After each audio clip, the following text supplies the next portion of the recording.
I've been craving off all morning. It's Harmless Phosphorescence.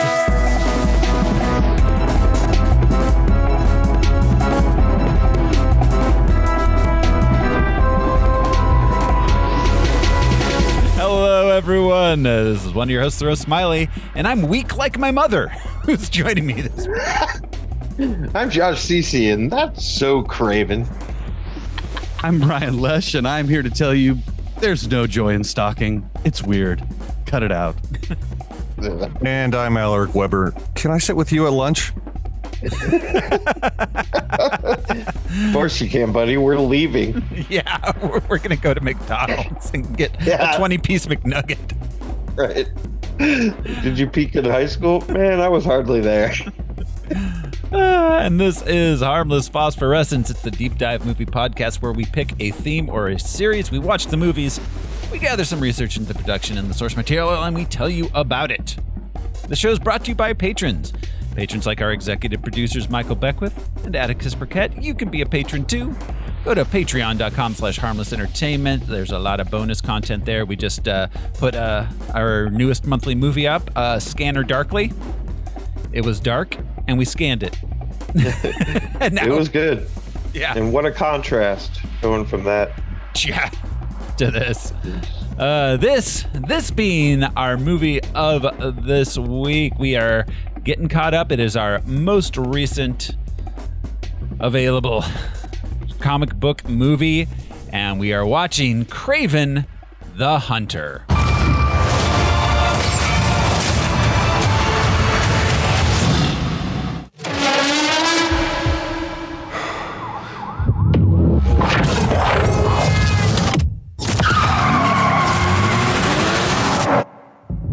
My son, never show mercy. They are prey.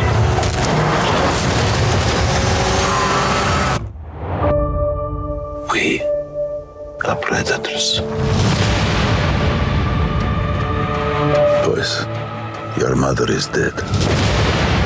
She died because you sent her away. She was weak, sick in her mind. You know my business, yes? Power is about strength. If you show weakness, you will give our enemies an opening. Shoot. Shoot.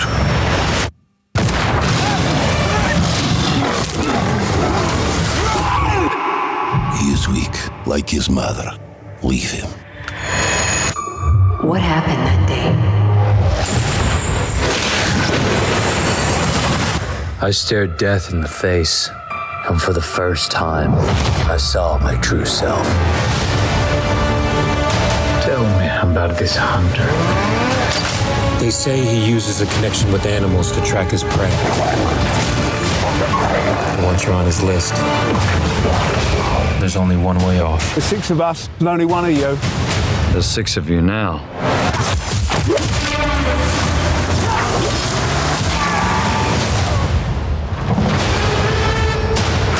Why do you hunt? My father puts evil into the world. I take it out. I think you're some kind of hunter. You are exactly like our father. Just another man hunting for a trophy. We're murderers. Isn't that what he taught us? You don't get to do that to me anymore. Mr. Taglin? Mr. Taglin? Where's Mr. Taglin? Oh, you're standing in him.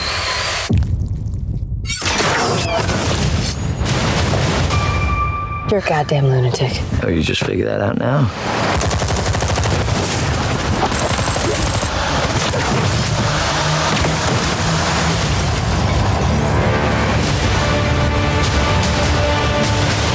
There is an animal in each one of us.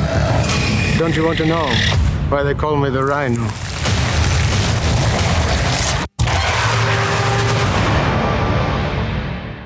And now we've watched Kraven. Yeah. Jesus. He's like, and I've acquired the object throwing skills of a lion. Yeah. Why is he better at aiming and throwing? I feel like they made the trailer and then had to fill in the rest of the movie. Right. Yeah. Like, this is the only fleshed out part of the movie. It feels like it was written by that chat. What is it? Chat GPT. Yes. Or like Andrew says, it's like the exposition dialogue in a porno movie. Oh my God. Yeah. Just very straight to the point. Boop, boop. Why do you hunt? This is why I hunt. Oh, cool. Who's coming after me? He's coming after it's like, he knows my business because we don't. Stepmother, why are you stuck in the dryer? Because I'm hunting. I'm hunting. It sounds like a bunch of trees just talking to each other. Just, I am a piece of wood. Just Kraven on top of the refrigerator, knocking shit down. Kraven in the cabinet again. Yeah. Just on the counter, knocking over glasses of water. That's what you meant by stuck in the dryer again. Just like he climbed in because it was warm. Put some aluminum foil on the counter so Kraven stops getting on it. A spray bottle. Why does didn't that work anyone for cats? Why didn't anyone use a It spray does, bottle yeah. of water on him? Kraven the Hunter. It was released December 13th, 2024, had a running time of 1 billion minutes, 127. It cost it cost $130 million, and it made $62 million. It flopped at the box office. It deserved it. I don't give a shit. God, yeah, it did. I feel nothing for anyone. It's so weird. It got a Red Band trailer, and a lot of the stuff in the Red Band trailer wasn't in the movie. Like the violence didn't make the cut, because I mean that's the danger is your movie becomes. Also, they were because we don't hear his dad going shoot, shoot, shoot, do we? No, it's just a still and quiet moment, and then it's punctuated by the gunshot behind him. Yeah. And he doesn't say to leave him, right? He's weak, leave him. Because I know he said he's weak like his mother. Him. Yeah, but they didn't say he didn't say to leave him though. Like no. Yeah. The helicopter. Or was that lands. even in a different context? Was he talking about the weird little son? Oh yeah, he might have been the twin I don't son. know. Yeah, with the enormous head and stick-like body, they chose to put a turtleneck on. Yeah. Oh, out of proportion. Yeah. So, Kraven the Hunter, it didn't do well, deservedly so. But let's play the box office top 10 game. This is the game where I'll describe the top 10 movies of the week of December 13th, 2024. And guys here are going to try to guess what movie I am describing. This is a weird box office. Wow. Yeah, I am. Wait, November? December. What? December 13th of this past December. Yeah. Yeah, we had just gotten the worst news you could get. Yeah. Your abusive stepdad has come home. Yeah, exactly. But it's still a wild top 10. So at this is weird. Okay. I don't know that we've talked about any of these, even in whatever our last one was, Venom. At number 10 at the box office for the week of December 13th, 2024, a successful song and dance team become romantically involved with a sister act and team up to save the failing Vermont Inn of their former commanding general. What? I didn't change a word of that description.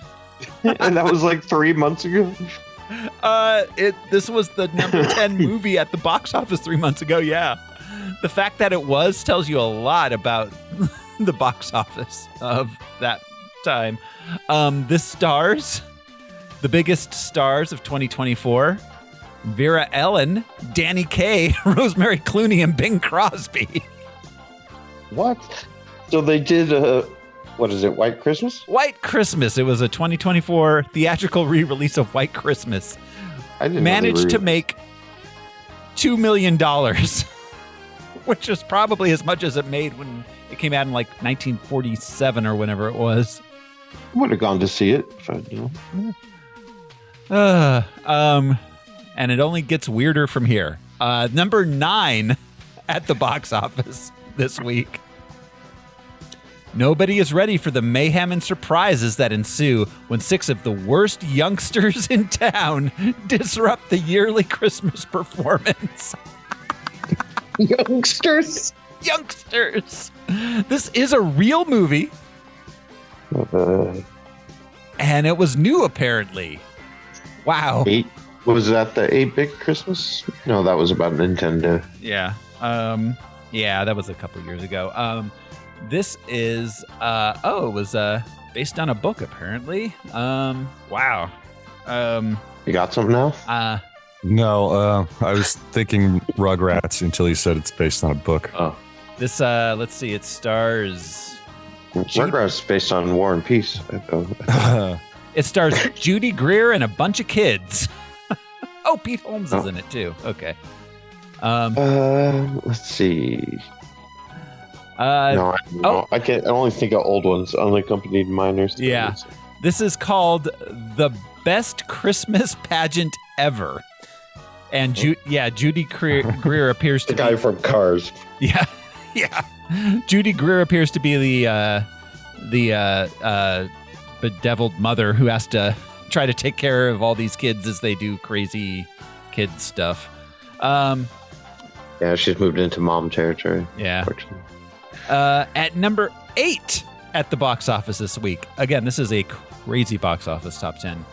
A smuggling kingpin faces off against a vengeful rival while manipulating politics, making big deals, and navigating tense confrontations. A public apology leads to a dramatic showdown, ending with a challenge. It's like a reality show. I feel like all of these movies came out 10 years ago. Right. They all feel so old, and that's why I said 3 months. Like, I don't remember any of this shit. This is a Bollywood movie. There's it's called Pushpa 2. 2. Yeah. No, Pushpa. I'm sorry. Pushpa, The Rule, Part 2 is its official American title. This time it's proportional. Proportional. Electric Vindaloo. Dude, that's an awesome Indian restaurant name. Yeah, it is. It's like, and it's also a nightclub. It just smells like farts. Yeah. At number, have a bunch of Vindaloo and then shake it. At number 7 at the box office this week. After Santa Claus is kidnapped. Red One? Red One, yes. I'm waiting until Red 2 comes out. Probably will. Yeah, probably. Red One. It wasn't bad. It's a Christmas movie, so you're starting at that. Sure.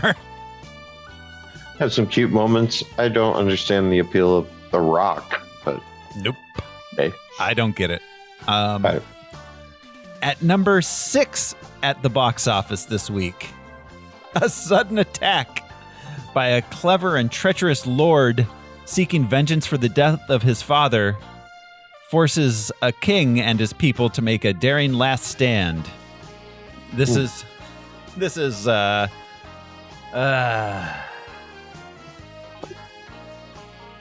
heard this is, I think, a way to hold on to some sort of film rights. I don't know.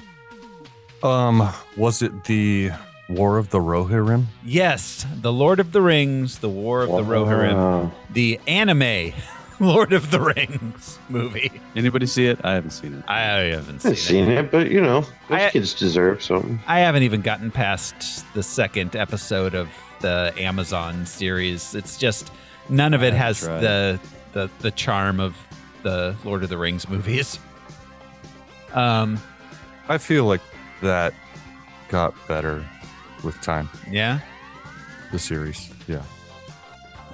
It was so tedious. It felt like the entire series was just, remember the Kate Blanchett intro when she was of the first Fellowship, when she's doing the voiceover and talk, and it felt like the entire series was just that. You mean a series about walking? Was tedious? No, the descriptions of landscape. Yeah. The walking was the best part. They should have included more of the original songs that J.R.R. Tolkien wrote. Yeah, I mean, this story's the journey, right? Yeah. At number 5 at the box office this week, when Earth becomes uninhabitable in the future, next week. Yeah, a farmer and ex-NASA pilot are tasked to pilot a spacecraft with a team of researchers. Interstellar's anniversary thing. Yeah, the 10-year re-release of Interstellar. Wow. Yeah. I think Hollywood knew that it was going to be a rough month for this country. Yeah, they did. At number 4 at the box office, after his home is conquered, a man is forced to, I don't know, look to his past to find strength to return the glory of his hometown to its people. I left a lot of words out. Town. Hometown. Home city. Home. Is it Gladiator 2? It's Gladiator 2, yeah. His hometown. His hometown, Rome. Yeah. Like, they overtook Riverdale. Which also has, what's his name? Craven's little brother in it. Yeah. He's the encephalitic twin emperor. Oh, right, yeah. Whereas in this, he was just playing twins. the syphilitic Kraven little brother. Yeah. Something happened to his body.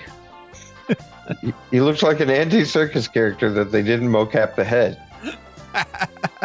I'm telling you, once I pointed out to Andrea, she's like, oh my God. I'm like, look at the hands and arms. No. If you guys watch The Brutalist, there's a secondary character in there who's like she's like the niece of Adrian Brody. But it was so distracting because she looks like they deep faked Daniel Radcliffe's face onto her. It's weird. It's so distracting. Every time she was on screen, I couldn't think about anything else.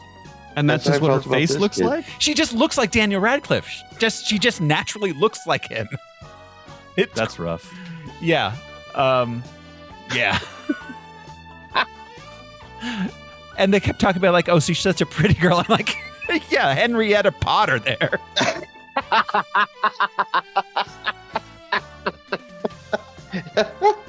Yeah. All right, Harry.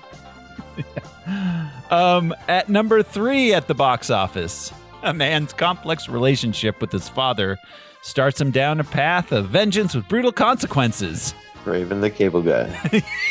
Yes. Larry the Hunter.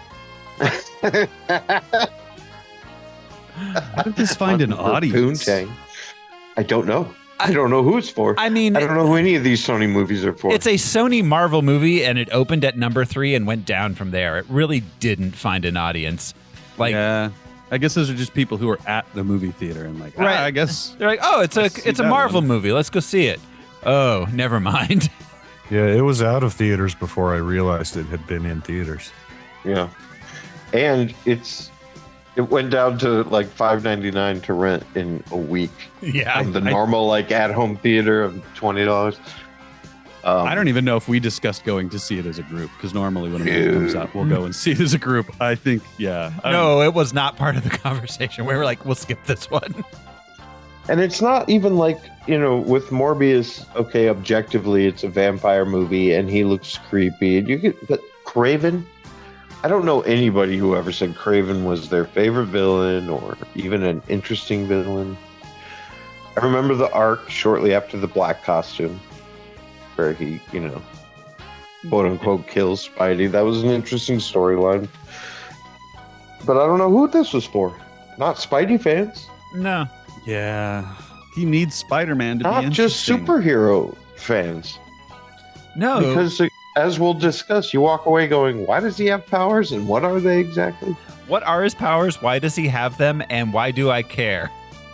Yes. This should have been a Rambo movie. This would have been a great action movie about a guy who's trying to kill his Russian oligarch dad, I guess. Honora, but Hunter. Honora the Hunter. She was hunting something else. Or a guy who's good at hunting. Yeah. Yeah, I mean, Just a good hunter. Just gonna in the trailer, which I don't remember them emphasizing it, but he uses control over animals to get his revenge. I don't think that ever happened. Like, We see that herd of buffalo, but I think they were just ride or dies. I don't know that he was like. I can't wait to get to the buffalo, but we're gonna hold that for now. Sorry. Yeah, I would have rather watched Dale the Hunter, I think, than Kraven the Hunter. Dale, just like Yeah, with exactly. his pocket sand. yeah. Shawnee, the neighbor on What We Do in the Shadows. Yeah. Oh God. Yeah. It's him out in a deer blind with his buddies getting hammered. At number 2 at the box office this week, a young, unpopular girl and her popular roommate become friends at college. Oh, wait, this is Wicked. Yeah? It is Wicked, yes. I knew nothing about that when I watched it, and I didn't realize there was a chapter 2, even though I think that's in the title of this one. But like, it ends so abruptly. Oh yeah, yeah. It's like all I did was get up to get something to drink. How does this? This is over? Yeah. Like the recent Spider-Man, the animated Spider-Verse movie, where it just ends. And you're like, wait, I have to come back in a year? No, Yeah. Brian, you have to come back in 5 years. Wait, is that when Wicked 2 is coming out in 5 years? No, oh no, I thought you were talking about but Spider-Man. Those, Oh, yeah, yeah. they're such high-end animation. Yeah, Wicked But is the next final- year, But yeah, or this yeah. year. I think Wicked is December this year. I hope It so. didn't end of its own. You know, it literally was a to be continued. It was just Like, jarring. she's Anyways, mid verse when it ends. Too. Yeah. It's- Yeah. I'm No, like, it's just- how did she become the Wicked Witch? Oh, that's coming. Yeah, Oh, yeah, great. exactly. I again was very confused by the racism in this movie. Be like Yes. the magical land with talking animals, but the green skin chick is weird. Okay. Yeah, she's weird. Whole village of little people who are sort of bloodthirsty Yeah. in this version. And number 1 at the box office. After receiving an unexpected call from some relatives, our heroine must journey to a dangerous place for an adventure.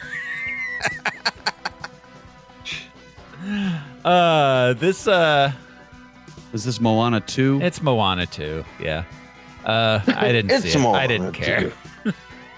Like a doctor giving a dog. You have Moana 2. I'm sorry. Yeah. Like, is it the? Yes, it is. It's Moana. You have type 2 Moana.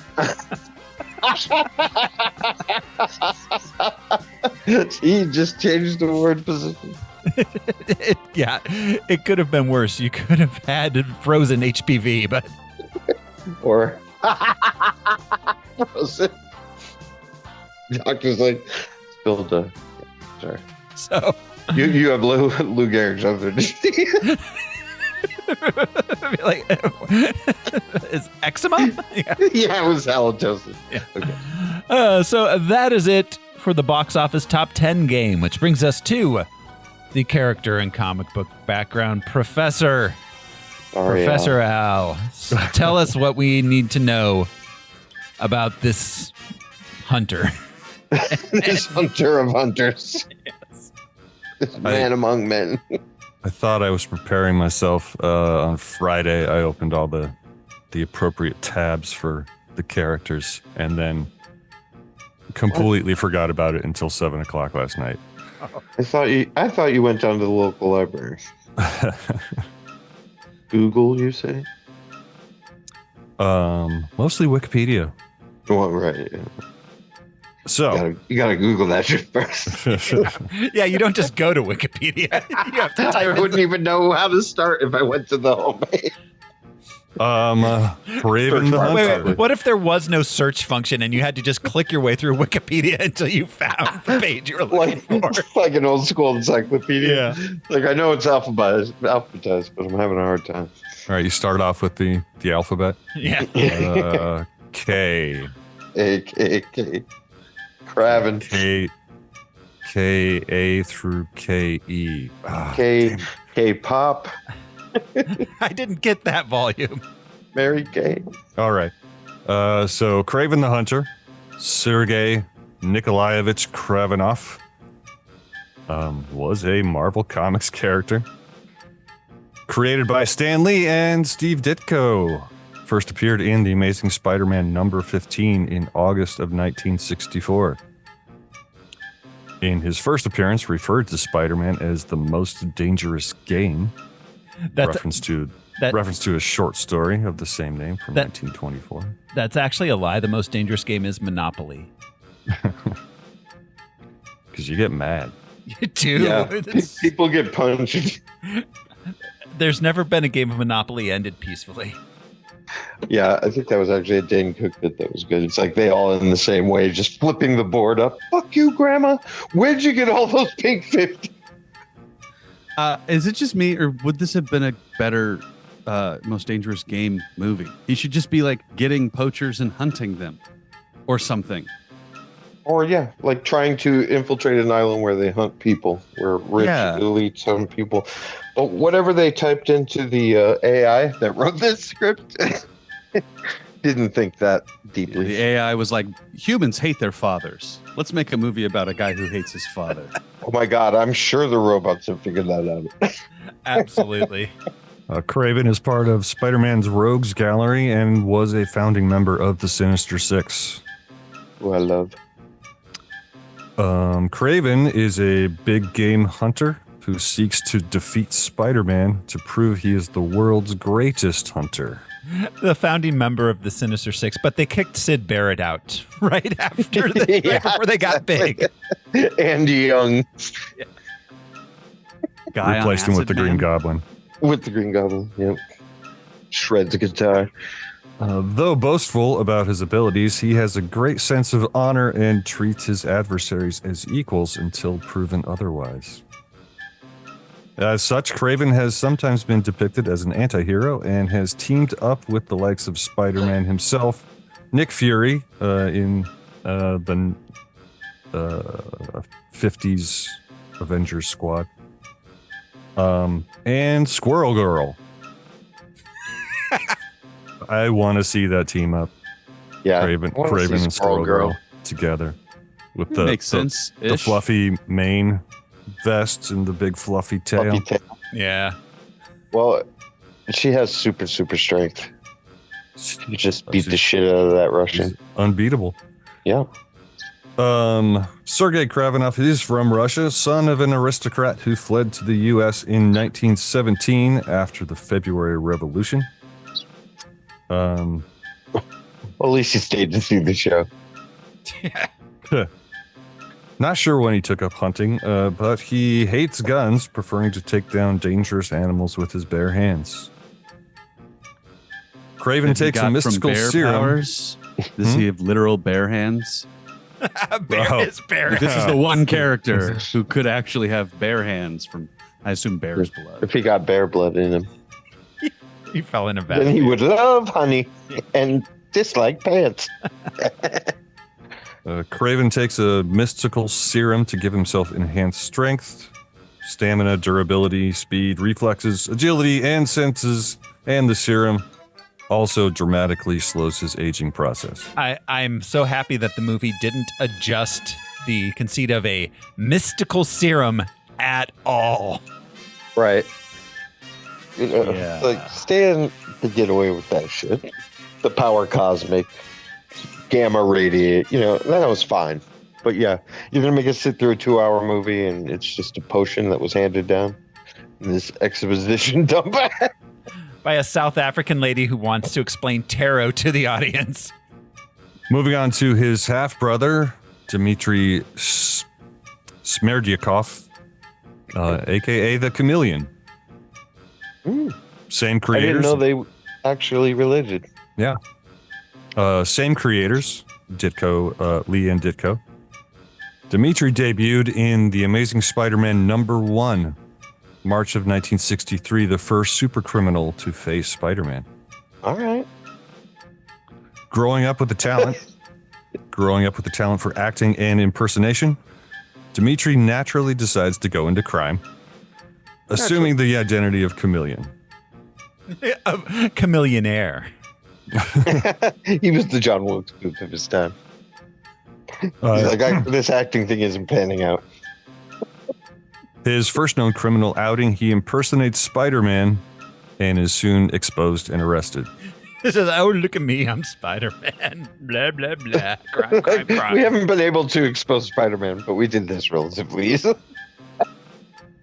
I'm not sure. I didn't read the story, but I think he was committing crimes as Spider-Man.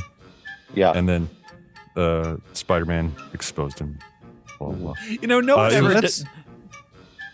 I was just going to say, no one ever does that shit to like Iron Man or Thor. Like, people are constantly pretending to be Spider-Man and committing crimes. This is at least 2 characters in this movie that have been Spider-Man at one point, plus Doc Ock as Superior. Is there anybody else? I guess all the clones and the other Spider-Man we've occasionally gotten. What's his name? Anyways, Spider-Man. It's what a weird thing. I guess that's what you get from hiding your identity. Is people can pretend to be you. That's the downside to it. Yeah. It's not like you put on a helmet and you're like, I'm Thor. Yeah. Like, okay, fight me.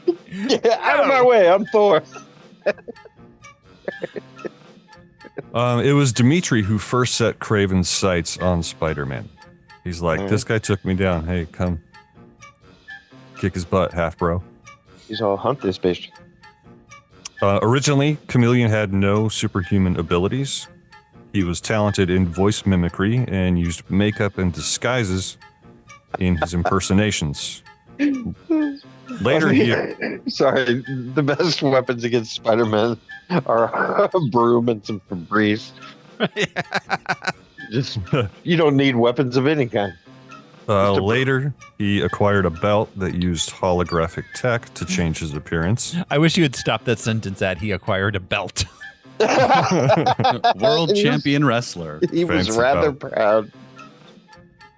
In 1987, after Sergei's suicide, which we didn't mention before, Dimitri ingests a serum which made his face permanently featureless and malleable to his will. That's called cocaine, and it was very popular in 1987. You can be whoever you wanted to be, man. This seems to be the same serum Kraven took, but clearly with different effects, but increased longevity. He started wearing a memory material fabric that changes in response to nerve impulses. Ooh. So hypercolor. Yeah. Again, it was 1987. Next up, Calypso Ezeli, created by writer Denny O'Neil and artist Alan Weiss, first appeared in The Amazing Spider-Man number 209 in October of 1980. I remember McFarlane's version. Yeah. All the wild hair. Calypso is a voodoo priestess of Haitian descent. She's the occasional lover and partner of Kraven the Hunter. Also that's why she's British in this.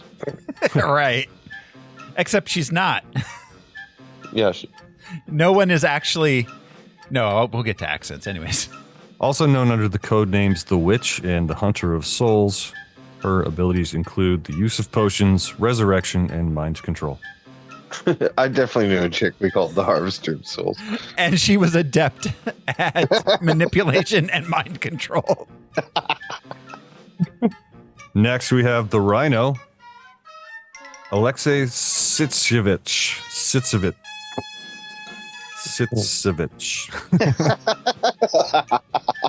It's like you're calling him at the DMV or something. Created by Stan Lee and John Romita Sr., debuted in The Amazing Spider-Man number 41 in October of 1966. A Russian thug who underwent an experimental procedure that gave him an artificial skin covering and superhuman strength. He blued himself. Coloring. He rebelled against the scientists, became a criminal, clashed with superheroes like Spider-Man and Hulk, typically portrayed as a dim-witted, destructive brute. Clashed with the scientist. The inspiration for the elephant on Invincible, who was a hilarious character. Yeah. He's got a trunk coming out of his chin. Did you see the what's his face, Jesse from Breaking Bad? Aaron Paul. Aaron Paul. He gave the whole speech like he can't keep getting away with it. Speech on Invincible. Yeah. That's funny. Finally, we have The Foreigner, real name unknown. Created by Peter David and Rich Buckler in 1986. First seen in Peter Parker, The Spectacular Spider-Man, number 116 in July of 1986. But he telephoned into a scene of Web of Spider-Man, number 15, the month prior. Telephoned in. Yeah. They're like live from Hawaii. Voice on the phone. Anyway. A mercenary and master assassin with no superhuman abilities, but minor hypnotic skills, able to place an opponent into a 10-second trance through eye contact, making it appear like he can move faster than the eye can see. Okay. You know, the whole Could have told us. people don't talk enough about the fact that what the Foreigner just wants is to know what love is. And he wants you to show him. There was an example. He was going up against Spider-Man and losing, and put Spider-Man into this trance, and then ran away so that Spider-Man thought he teleported. Okay. Well, they took no efforts to inform us of any of that. I don't know. We didn't know if it was a device or a power or... Yeah. The first time I watched it, I was confused. First time. God bless you. I was definitely confused. The second time, it made more sense upon knowing that. Upon the knowing. Yeah. And the character was... I'll get it. No. I'm done. Oh, he was married to Silver Sable in the comic. Yeah, and he also dated Black Cat for a little while. Nobody knows his name. The Foreigner. Like, who are you dating? The Foreigner. Like, I don't... Dude, that is not the proper nomenclature. Yeah. Where are you from? I'm not going to tell you. I'm not. What's your name? Shh. Why do you have such a mid-American accent? Shh. Look me in the eyes. You're totally into this. For 10 seconds. I'm from Cairo, Illinois. That's where I'm from. The Foreigner. I'm from the town in which I was from. My hometown. I'm from Paris, Texas. I met Harry Dean Stanton there. He had a certain je ne sais quoi.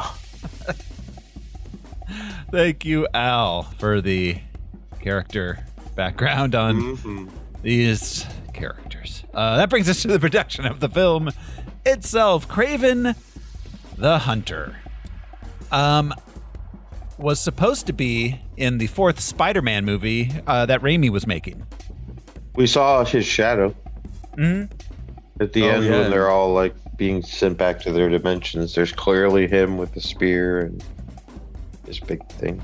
Yeah, he was the one that they lingered on the longest, I think. And that would have made sense. His own movie. Yeah. But so he was supposed to be in the fourth Raimi movie before it got canceled to reboot the series. A lot of those characters were cast. Is there any hint at who they may have cast in that? Because it couldn't be much worse than this. Who boy? Yeah.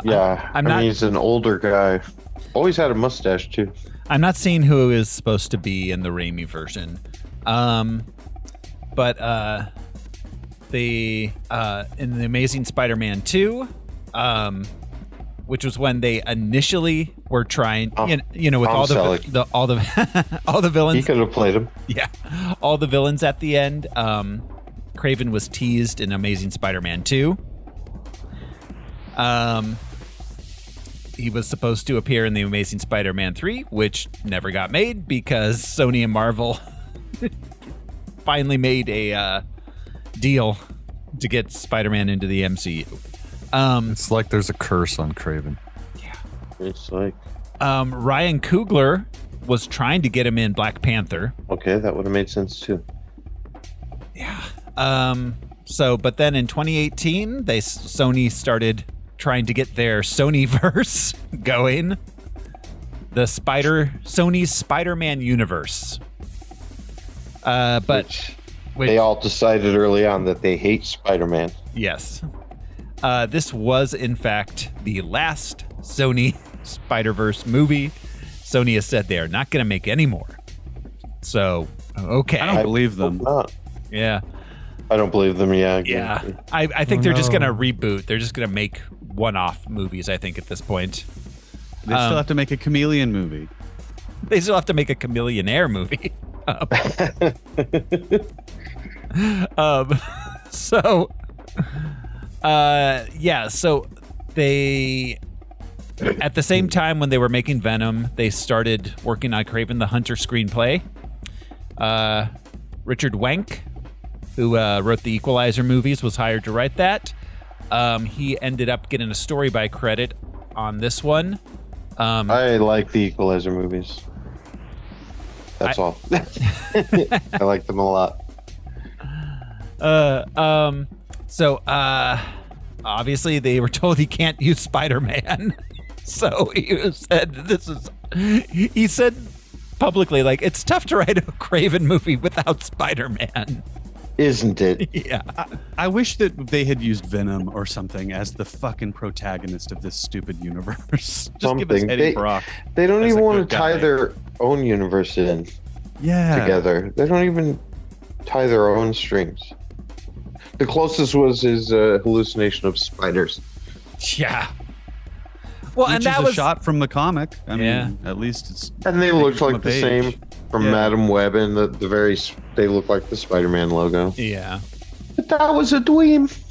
So they by 2020, the script had been rewritten several times. We've got a few credits on there. Art Markham and Matt Holloway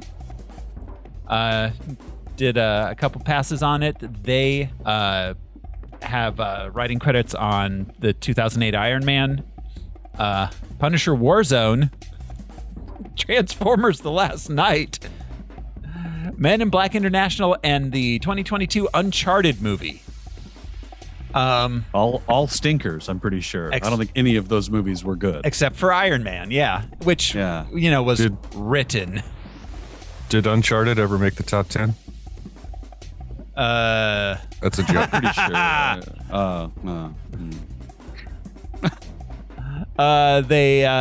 Let's see. Richard, and then of course the other credit on it is Richard Wenk, who wrote the. He also has. Oh wow. Richard Wenk wrote and directed Vamp from 1986. I did not know that. Huh. If anyone hasn't seen Vamp, it stars. It's a great One Crazy Night movie, but about vampires, and it stars Grace Jones as the head vampire.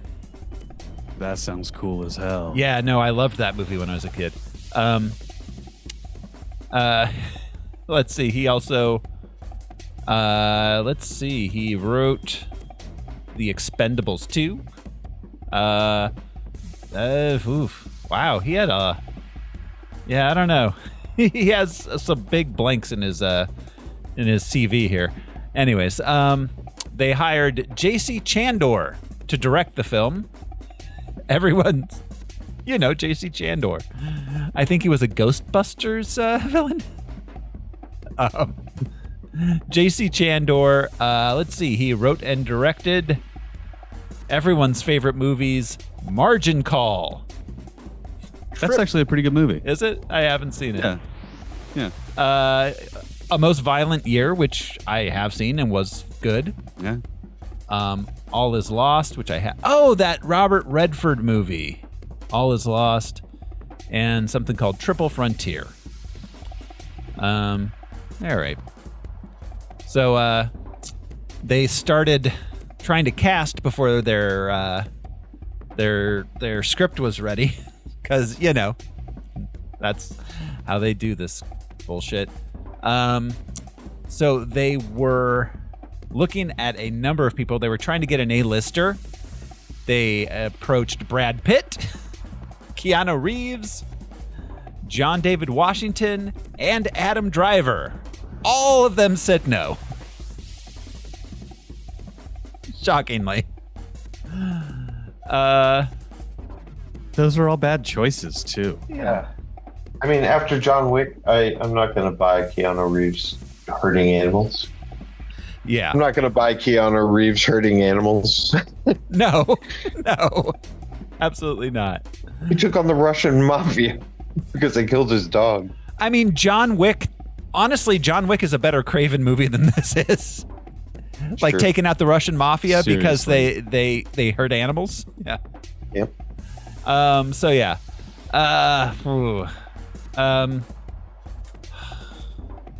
This Russell Crowe stars in This Russell Crowe. Daddy Crowe. Some people believe Russell Crowe will take you to the afterlife. Oh, I would love that.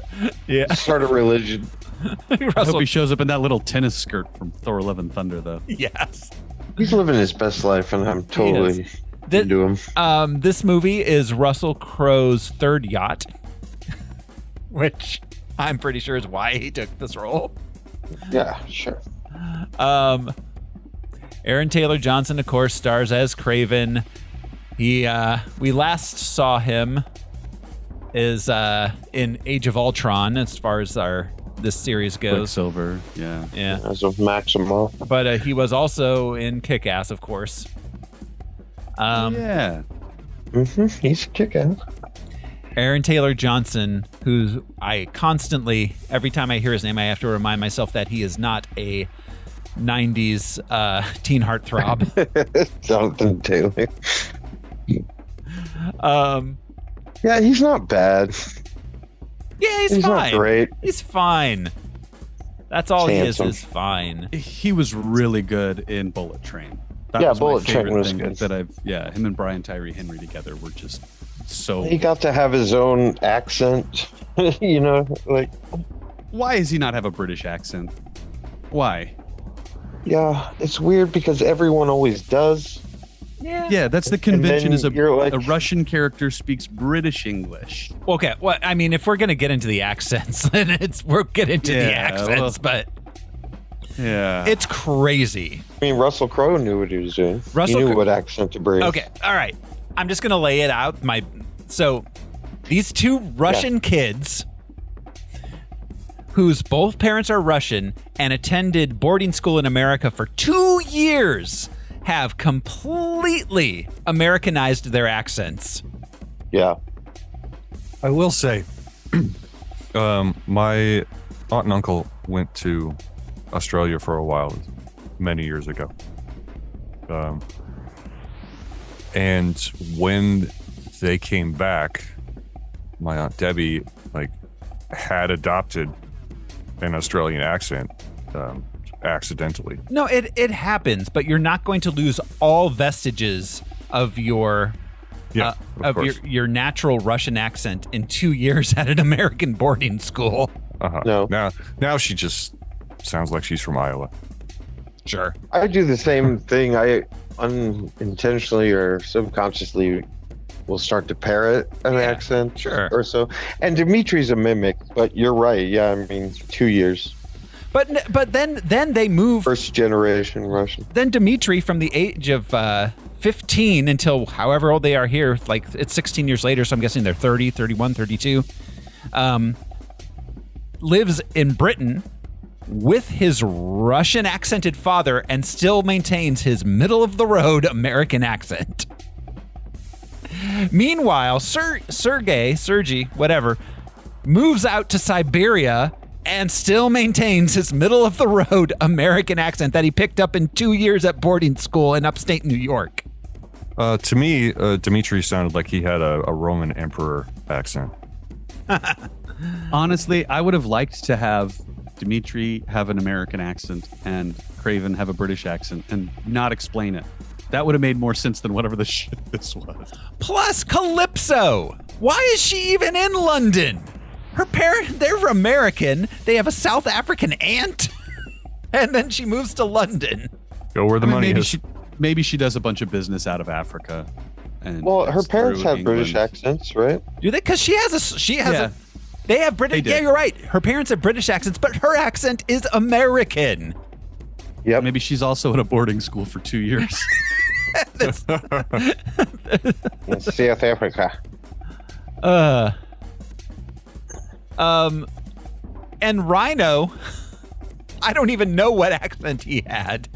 He was also American mostly, but where is he even from? It was vaguely Russian. It was vaguely Russian, but it was kind of Germanic sounding. Yes, I'm with you. Like- it like- was more like- Eastern. He needed to sound German so he could be clearly the bad guy, it felt like in this movie. Like when he was mad, he was like, ugh, like lots of Z sounds, which is, also in Cyrillic, whatever. But just, the accents. What the? No, the accents in this movie were just ridiculous. Okay, if we're going to connect this whole fucking cinematic universe, Venom, we just watched, The Last Dance, had how many British actors with American accents? Oh, God, yeah. Yeah, Right. It's ridiculous. But they couldn't hire a single British guy for this movie to do its own accent. All right. Young Sergei was played by Levi Miller, who was Peter Pan in Pan, Calvin in A Wrinkle in Time. He's like a kid teen actor. We've got Ariana DeBose. Fucking Ariana DeBose playing Calypso. She's really good, but not in this. Not in this. No, she has an Oscar.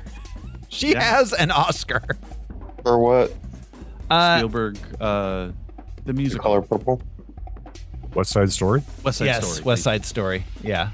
Yep. The New Color Purple was a musical. Yeah. Yes. Yeah, she has an Oscar. She let's see. She was in Hamilton. She was one of the main cast in Hamilton. That's kind of where she came to prominence. She almost could have an EGOT, but she's been nominated for Emmys and Tonys, but never won. But she does have a Grammy and an Oscar. Well, God, she was in Argyle. Oh.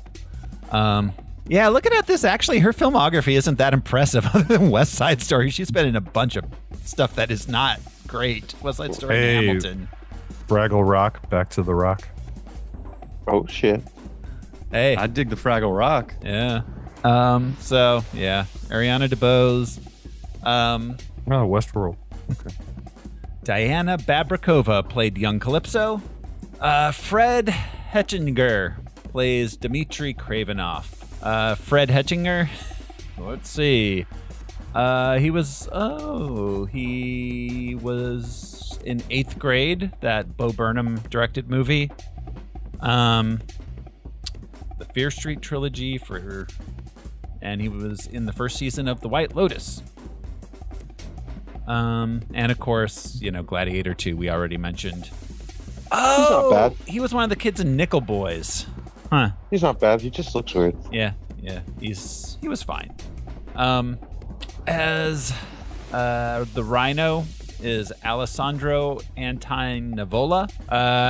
So he is Russian, right? Or Yes, I see by the look on Thoreau's face, he's realizing that we have talked about this guy before. We have in Face Off.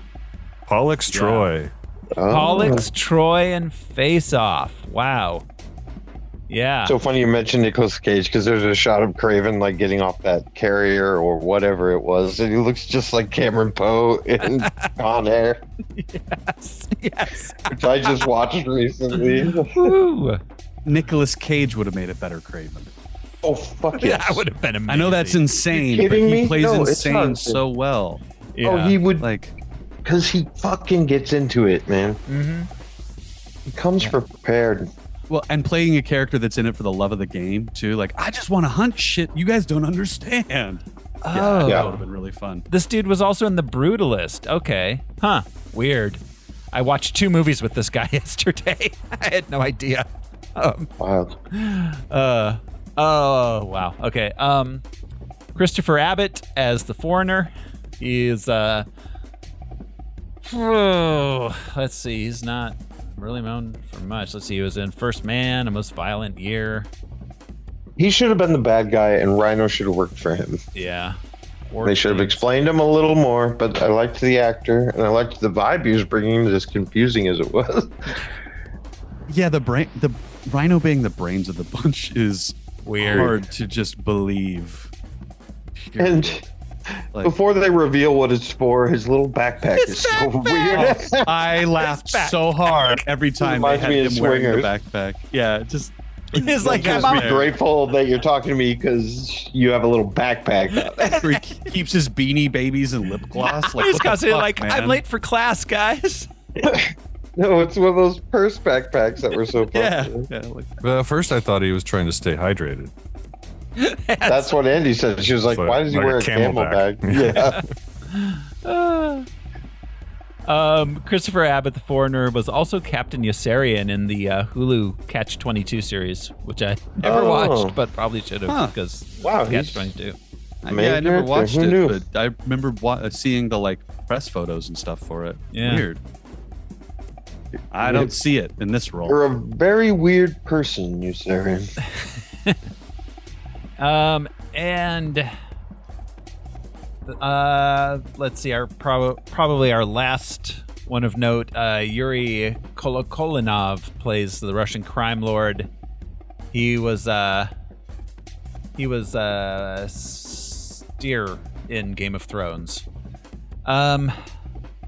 There's not much else to say. Oh, the cannibals north of the wall. Yeah.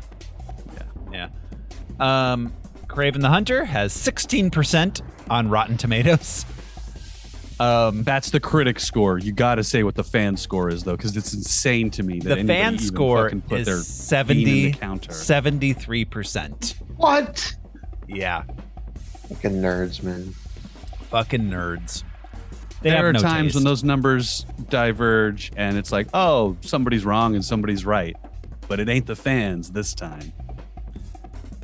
I have a few Letterboxd reviews. Letterboxd user Luca Bruno writes, he was in the savannah with his dad when he was getting attacked by a lion right before he died. Is that a review? Yes. 1 star. Let's see. Jonathan Fuji writes, one of those special kind of movies that remind you society is crumbling. 1 star. That is? Yeah, to think that hundreds of people showed up to do this every day for their job for like 2 years. With $130 million. Yeah. Yeah. $130 million. That's insanity. Insanity to spend that kind of money on this movie.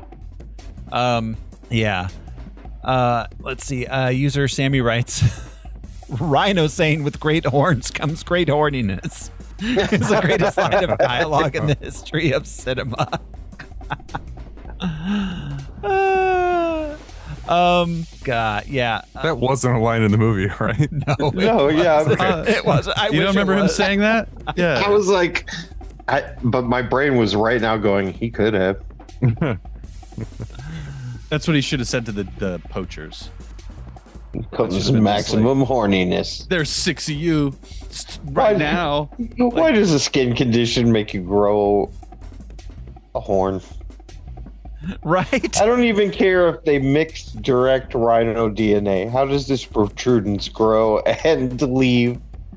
Yeah, well, and leave in time to see the actor's face one last time. Right. And But it grows, and then the skin thing, fine. Fine. So it moves his penis to his face. For the maximum The most painful horniness. part of the transformation. He's like, I'm an aphrodisiac. and Don't cut off my horn, no. No, not my horn. precious water buffalo horns. Oh, I'll get into that.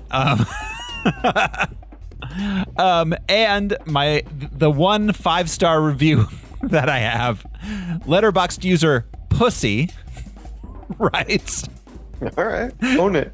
"This movie was so ass, but I want to see Aaron Taylor Johnson's ass and his penis. I saw this in the theater and my seat was wet." That dude was into it. So I guess there was an audience for this movie. Them. Every 5-star review is just like a thirst post for Aaron Taylor Johnson. I mean, he looks fantastic in this movie. He really does. Yeah, Like, he did has the Marvel one of the most, thing. like, He got it looks roided. He got roided up and cut down to 5% body fat. well, as Yeah, far as he's the a like handsome Marvel guy. physique goes, like I put him up there almost with Hemsworth. Like he really knocked it out of the park as Sure. far as shaping his body into a David-esque piece of marble. But like that's not the whole fucking role. Yeah, yeah. Also, he's younger than I am. I can't buy Kraven being younger than me. 1990. That's crazy. Yeah, but I mean, also like, he doesn't bring any. Like, there's no personality to Kraven in this. Like, No. It's a lot of I don't- L'Oreal hair flips. Yeah. So that's all we got in the background, guys. You ready to jump into the movie? Jump out the fucking window barefoot. All right. Here we Let's hunt. Here we go. This is Kraven the Hunter. We open in Siberia. A prison transport stops at a gas station for a pee break. So this is my favorite thing about. There's a lot of weird Russianisms in this movie. My favorite thing about this movie, though, and it's fucking Russian core. The song they play is "The Hunt for Red October." Oh, that's incredible. Literally, the song written for the movie "Hunt for Red October," or it's called "Red October." I think. I mean, that is the most Russian sounding, like theatrical, like to our American ears. Yeah, but if you're Russian, you're like, oh damn! It's like hearing every American thing be Johnny Be Good. Yeah. You know, like.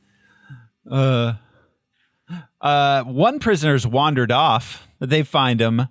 It turns out it's Aaron Taylor Johnson.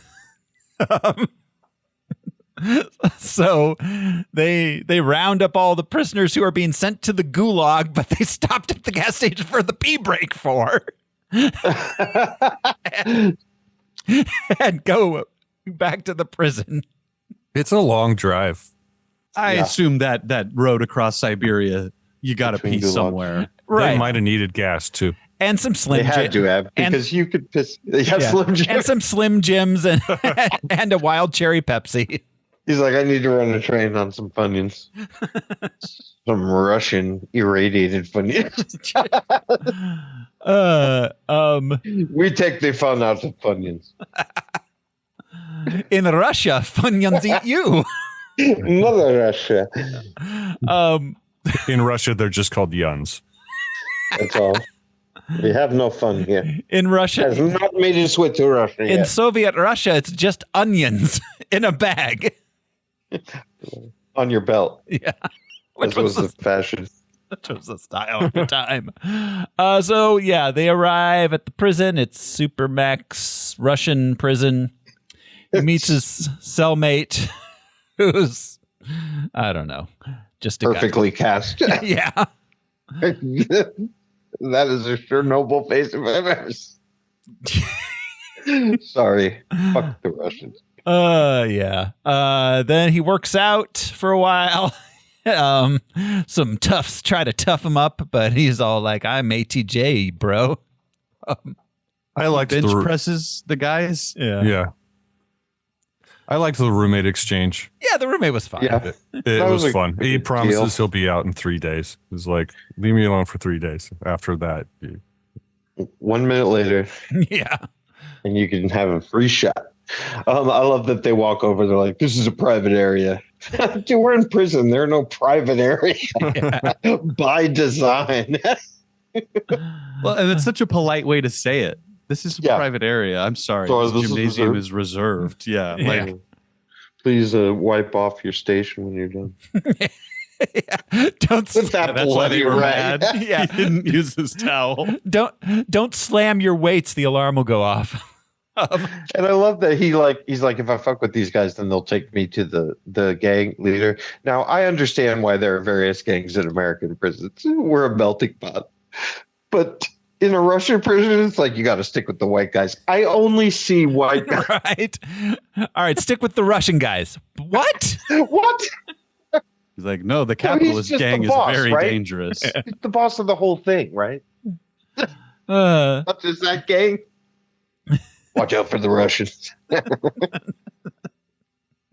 they're like, he has a perfectly Russian name, but his accent. yes. Why does he sound like he's from Iowa? Right. The guards are like, I don't think he's that prisoner. Yeah. He talks like Dick Clark. Who's the most current celebrity they have at the time. Yeah. They're still in 1986. I digress just quickly, but if you've never watched the documentary Importing Raymond, it's about Phil Rosenthal, like being sent by NBC to adapt Everybody Loves Raymond for Russian television. Wow. And it's insane because all of the little like married male, female sort of like, nope. Mm-hmm. Or like, why would he not make his wife take suitcase upstairs? That's incredible. Yeah, it's a wild documentary. And Phil's just like, I don't know what to do. An ex-KGB guy is the head of comedy. Russian. Yeah, anyways. I am very funny. Oh, no, it's insane, this dinner they have. So, all right. He kills the gang boss and escapes the prison. Uses a tiger tooth to do it, which they try to like tie back into the plot. Like you had to use a tiger tooth to kill him. And then you left it behind. It was there when he got there. Like, but yeah, you're allowed to take that in. But also he's like this mysterious hunter, but he apparently didn't occur to him that they'd have video surveillance in this prison. Yeah, that even comes up later. Yeah, it's a main plot point. Yeah. It's like, who took the image? Like, and it's tracking him. It's tracking his movements. Yeah. As he climbs the wall. The little drone. He chose right in front of the camera to climb the wall. Yeah, and to look into the camera.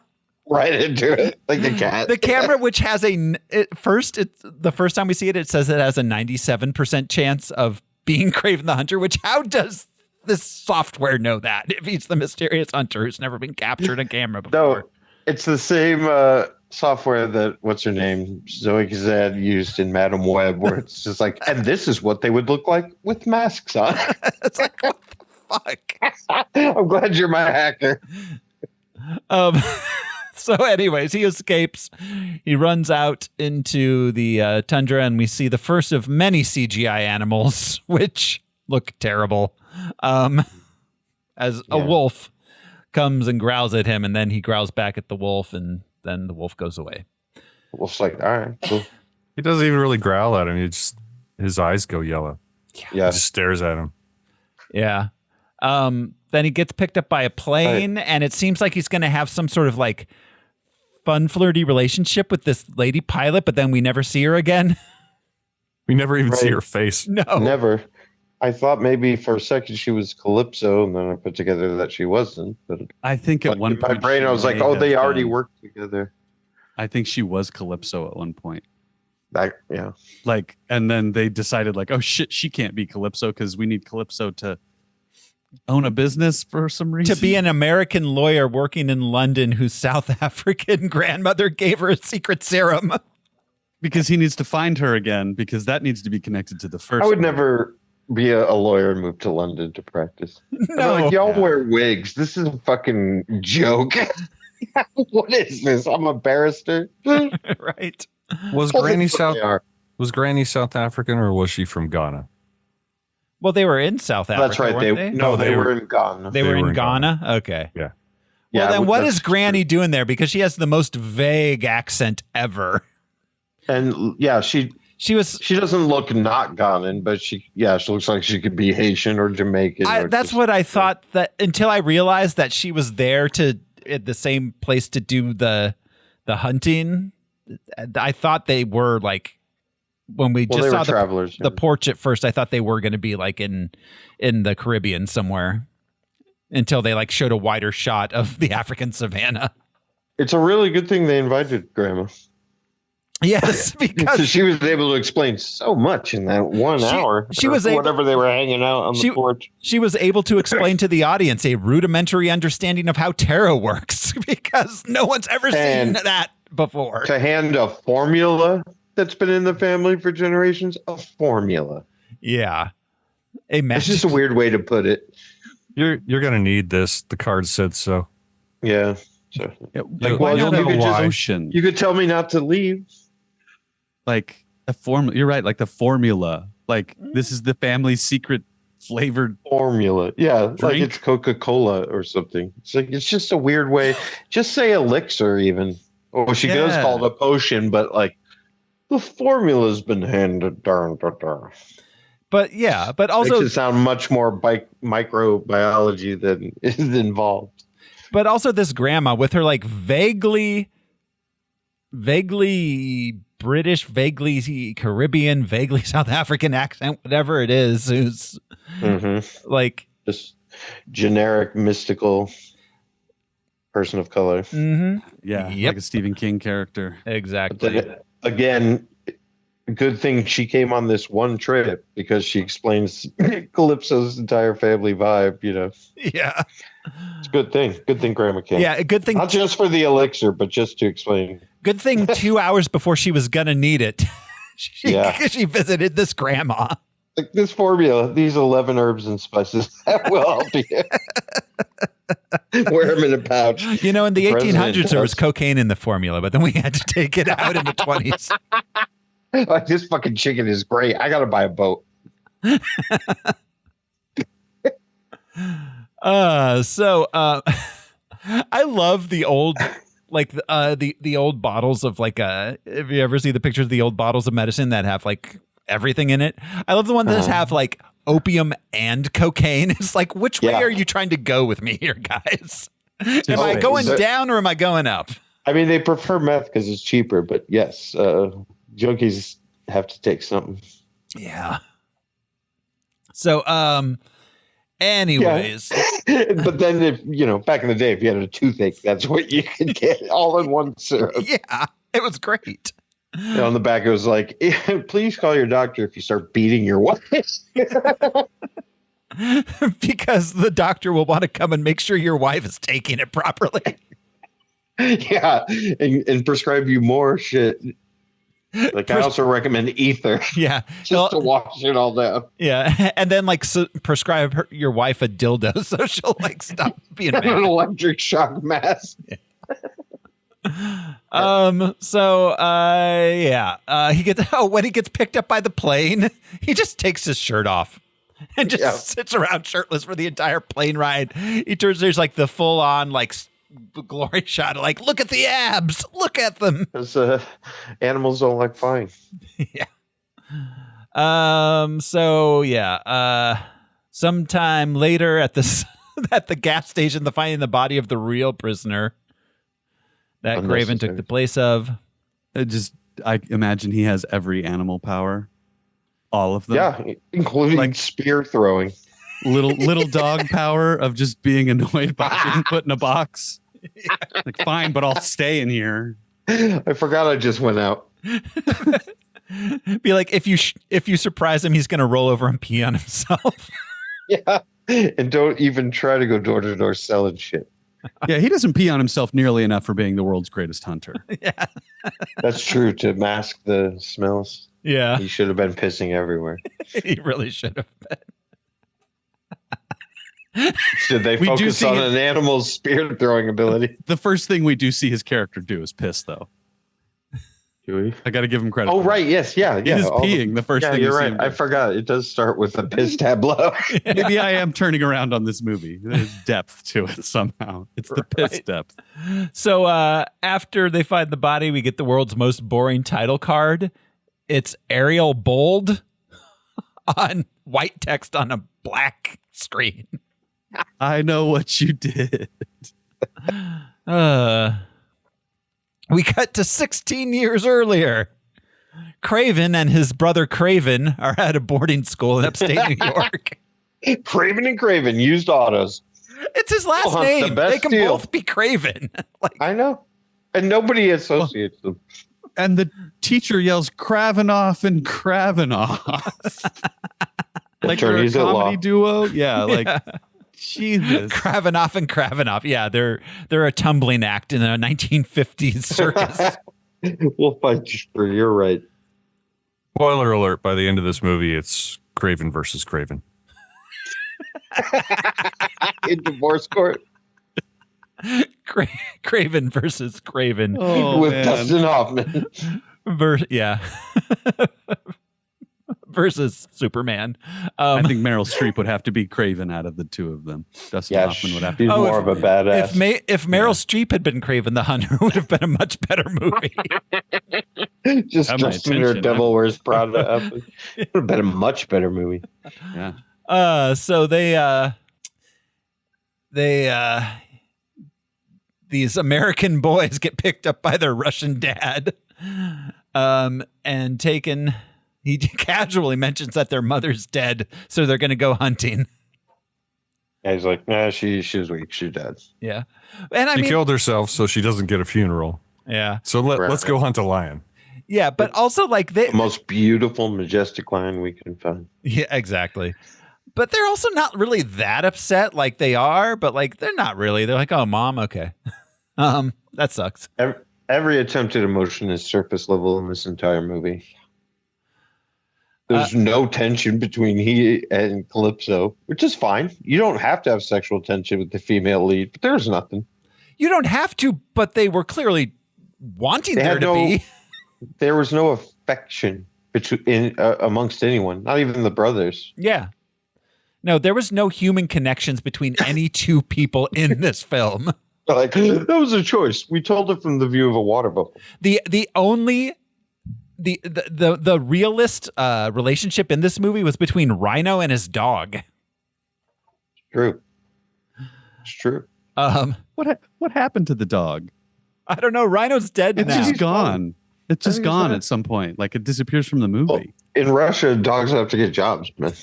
Oh, that's true. That's true. He's working in a mine. No, he's pulling phone scams, calling you, telling you that you have to send him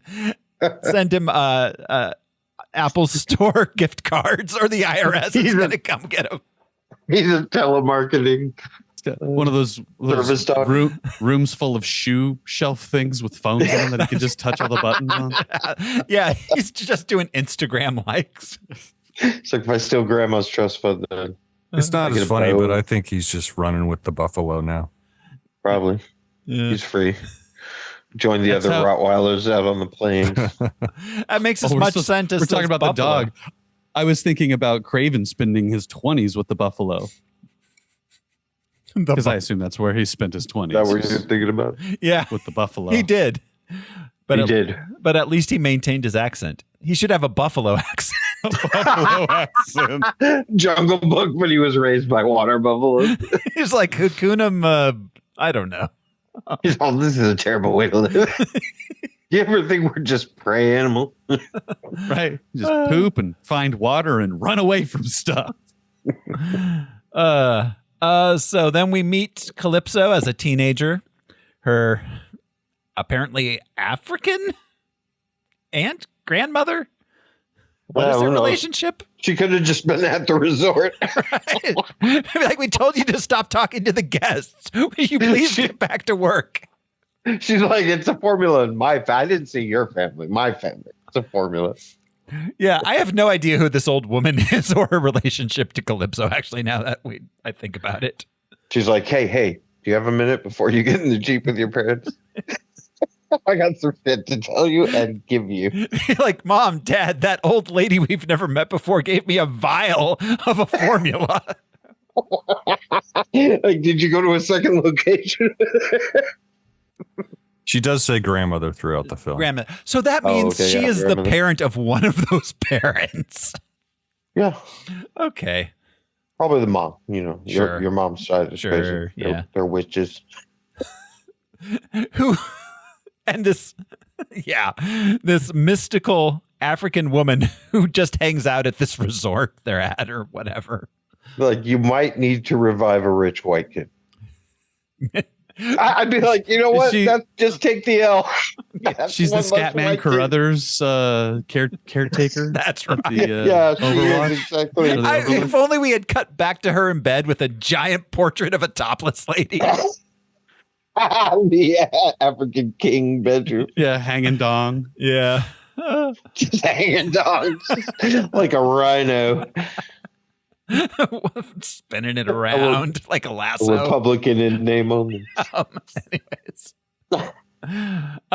So she gives her a magic serum that can save anybody's life because why not? It just has healing properties. She doesn't even go into it. She's just like, take this. It's got some healing properties. Yeah. Be like, it's, yeah. It has like, I wanted a monster. Could you get me a Mountain Dew or something? It has some healing properties. It's hydrogen peroxide. All right. Don't drink that. Yeah. St. John's wort. Okay. Yeah. It's Neosporin. It's the new sporn. Yeah. So, yeah. Anyways, it doesn't matter because it's just a movie. It doesn't need to make sense. Just do stuff. So there's hunting, and Russell Crowe insults a guy who's hunting with them because I don't know, he doesn't feel good. That little boy grew up to be the Rhino. Kraven. Yeah, he's just a guy on a trip. They don't really even explain why he's there except to pitch something to him. Which I'm on Nikolai's side. Like, why are you talking business? I'm not Dick Cheney. I'm not going to sit in the van and shoot a guy in the face. I'm here to hunt. My wife just died. I want to kill something. But what does he even have to offer? A golf course. Because he's not even the guy with the technology to turn yourself into a rhino. Yeah, I don't know what this guy is even pitching at him. He's just like, hey, I'm a guy, you're a guy, let's do some stuff. Right? He's just pitch. Like, let's be partners. No. Yeah, partners in what? Who are you? In what? Yeah. And yeah, at least in like Iron Man, was it 3 with the other genius who's, they showed why he felt betrayed by Tony Stark. He was just told to keep quiet on a hunting trip. I won't shut up, but if somebody shushed me on a hunting trip, I would totally understand the context of that situation. Yeah. Sure. On a bus, maybe not. But he's like, that's a rivalry? I got so mad that he was rude to me on this hunting trip that I became a rhino. He wouldn't listen to my Shark Tank pitch while we were out here. I brought a backpack and everything. I even waited for his wife to die before I did it. Like, how did this go? Who invited this guy?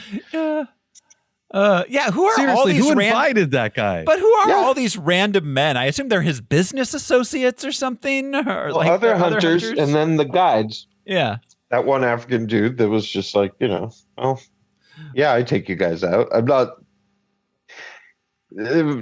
Russell Crowe tried to act like the dude was trying to have moral superiority on him, and it's just like, yeah, I take your money. It was a weird exchange. It really was. But yeah, the guy, the Alexei guy, I don't understand why he was there. So, anyways, the lion shows up and attacks Kraven. Well, no, they have a moment. Yes. Because Sergey puts his gun down and they're just like looking at each other. He's looking at the majesty of this lion, and then just shot comes from behind and afar, and that's when the lion's like, no, fuck this. Yeah. Yeah, we don't necessarily know that he was going to be attacked by the lion. Yeah. The lion Well, yeah, but took a shot, which, come on. A beast that large, like, Russell Crowe should have known that that's what was going to happen. It's like a grizzly bear. yeah, Unless you get it in the brain, it's going to take a few absolutely. for that beast to register. It feels like a sting, a bad sting. Makes them mad. Every time they do the Kraven eyes thing, it's like he sees the animal at the other end of the bar and he's like, should I go over there? He's giving me eyes. Yeah, it's never like, oh, you're also dangerous. Yeah. And then they walk away. It's always this like, but should we have a drink together and maybe kiss? Like, yeah, no, maybe kiss. It's see what develops. It's real. Like my wife and I have been watching you. yeah, and I blame Aaron Taylor Johnson's eyeball acting for that almost. Like his eyeball acting. Why do you got to look all fucky like that, bro? Come on, man. Well, and even in that encounter, like Al said, they were having a moment. So we don't know that the lion was going to attack him, and we don't know that he wasn't going to shoot the lion. And honestly, if you're going to take like that's what it should be like. If you're going to murder an animal like that, I guess take a few moments and soak in its majesty. But Russell Crowe's like, nope, right over your shoulder with but also this an elk rifle. Like it's a hunting rifle, but that's a huge animal. Yeah, but this also comes immediately after not Aaron Taylor Johnson. Kraven is he's the other kid at this point.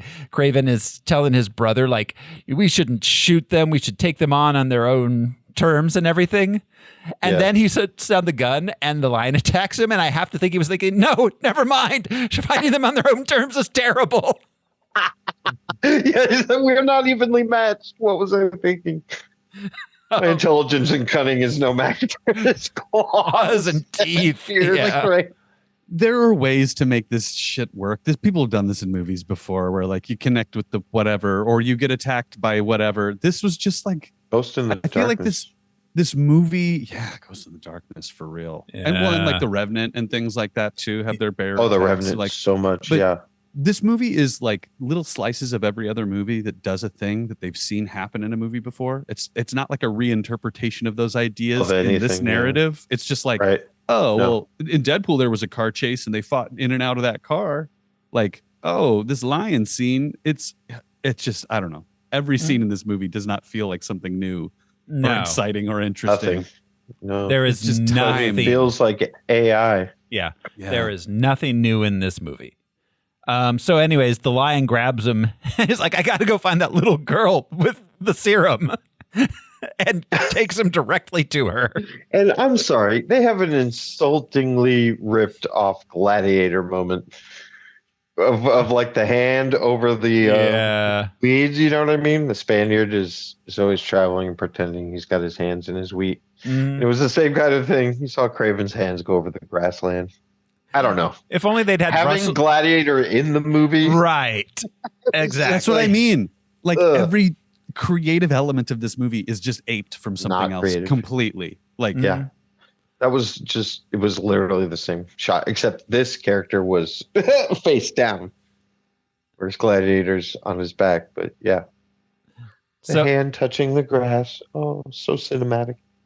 Yeah. So the lion takes him to the little girl with the serum who, but not before his blood, the lion blood drips into Kraven's body in the teeth holes that he made. Which would not do anything unless he had some sort of bloodborne illness. Yeah, but then like a viral infection maybe. But then the serum... You're DNA'd. Unless he was a radioactive lion. He was bitten by a radioactive lion. That's how it goes, bro. And then she's like, I don't know who you are. I don't know what this does. They're at the lab and they're like, these 15 lions, 14, one's missing. He's up in the corner like a spider line. He just comes down and bites Peter. Like Ben Affleck's Batman. Just like I totally saw Ben Affleck in the corner. It's hard for him to make himself small. He has a big cup of Dunkin'. Yeah, he does. He's over it. Okay, sorry. So, yeah, they, anyways, she puts the serum in him, gives him the card, and then he gets, airlifted to a hospital. He's pronounced dead, but he comes back and Papa Crow comes to the hospital, takes him back home to their mansion in England because they live in England, even though they're Russians with American accents. Like here it's called the Lorry. I have so many questions about the geography of where they live because they live in England, and then he runs away to the jungle. No, And I guess he runs from Siberia to London every year for his brother's birthday. He lives in Siberia. That's where he runs away to, is Siberia. In the jungle in Siberia, in that little biodome. The forest primeval. Yeah. He's got a little, which I think was probably built because it is his family's territory or property. It's probably a little hunting. The location card when he gets to Russia said Far Eastern Russia, Which, not necessarily Siberia. Right, but then later on it says Yeah, I mean, it's Siberia before the in a tundra. different location card later on. Yeah. There's So maybe it's I just hate all the south cards. and coastal enough to have jungle in Russia. maybe, but I'll allow it. Far Eastern Russia is not. I don't know. Far Eastern Russia is not Siberia. First off, But Siberia. it's colder than Japan. Yeah, and Like- obviously that's the, like forest primeval. It's not the tundra or Mhm. snow. Yeah, so it's not full on Siberia for sure. But I don't remember a Siberia card, but I remember the rosary peas that the poison is made from comes Oh, from yeah. Siberia. from Siberia. Mm. Yeah, and Maybe that's what I'm thinking of. Maybe I don't know. the steps. Does it have steps? So, Two but peas in the knee. But anyways, right now they're at their mansion in England. Yes. And he finds a letter from his mom, and his mom's like, I'm crazy, but don't be a gangster like your dad.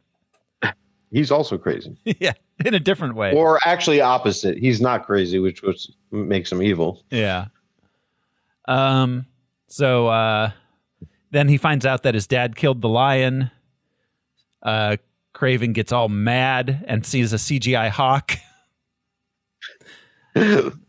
Just like longingly staring at him. Yeah. Which I'm pretty sure that's an American hawk. But Like a kestrel or something. yeah, it's not a British hawk. Falcon. They have falcons. Yeah. But so then he decides to run away. He finds some Literally. he finds some piles of cash and like jumps out, and now he has the powers of a lion. He should have been the lion. And he got those new wheelie shoes so he can run super fast. That's right. Look at me run. Look at me jump.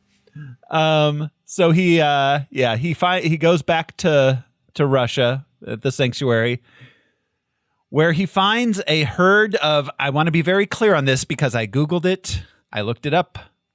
African Cape buffalo. That's what they look like. No, they are African Cape buffalo. Yes. And That was my guess. I didn't look them up. Yeah. They are being killed for their horns. They're being poached only for their horns, which are not worth anything. No. They make guitar picks out of them and shit. They are worthless. Well, then- the meat. And they shed them fast. Yes, and the meat they're leaving behind is worth far more than the horns they're cutting off. Right. They do that to rhinos and shit, but yeah. These buffalo are domesticated and used and domesticated herd animals in Africa that are treated the same as we treat cows, essentially. They're essentially cows. I recognize them because I've seen enough nature videos of like crocodiles and or Komodo dragons Right. just taking them the fuck down. That- They're they're- the kind of buffalo. thing that Hemingway didn't want to kill. That's boring. Yeah, they're domesticated and used for meats, and For cow. their horns are regular old keratin cow horns. Like there's not like Yeah. They spent Right. more on Yeah, gas they're like getting to the fingernails.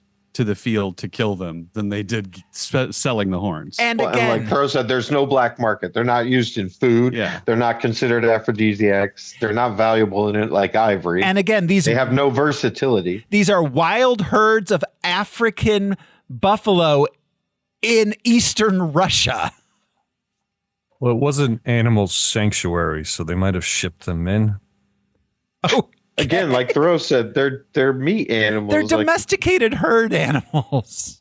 Yeah, like why would you have that shipped in for preserve? I don't know. You'd think they'd have. They were out of crazy. place. Mom was crazy. Okay, Let's not forget. All right. fair enough. But there's enough that these people and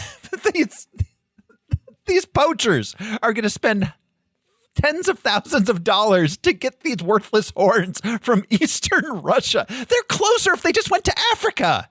They're going to snort all that horn. I think that's the plan. Yep. Anyways, we cut back to the present. We're 35 minutes into the movie, and maybe we're finally starting the plot.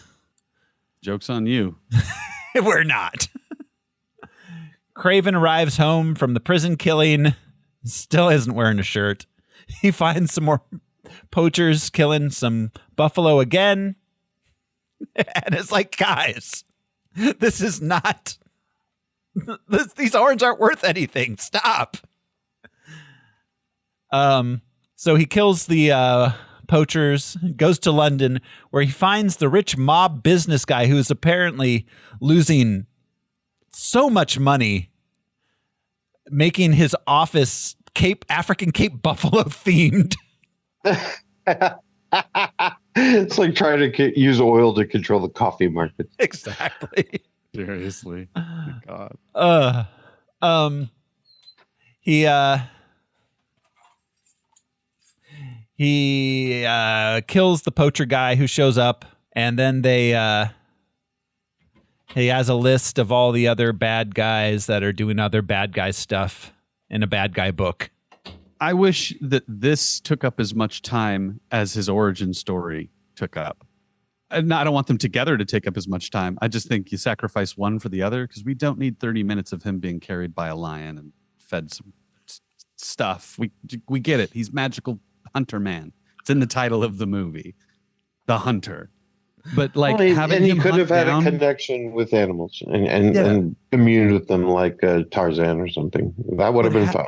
Having him track down the poacher, kill the poachers, track down the poaching crew, and then, all the loose ends, and then carry the book and kill more poachers, like that would have been way more interesting time spent than the first 30 minutes of him becoming a man.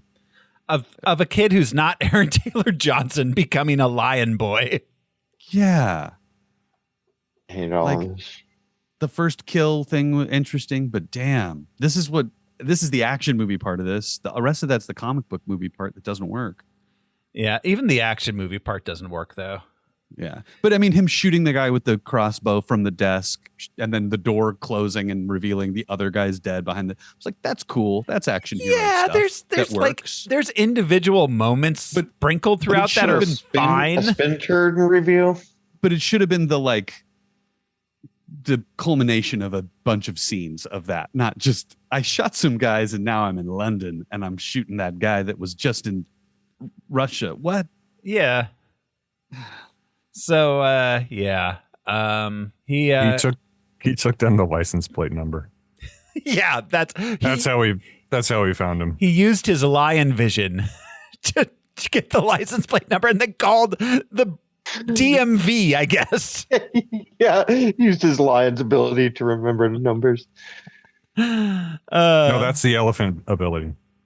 Yeah. Because elephants never forget. That's right. Don't forget he got some elephant blood in him too.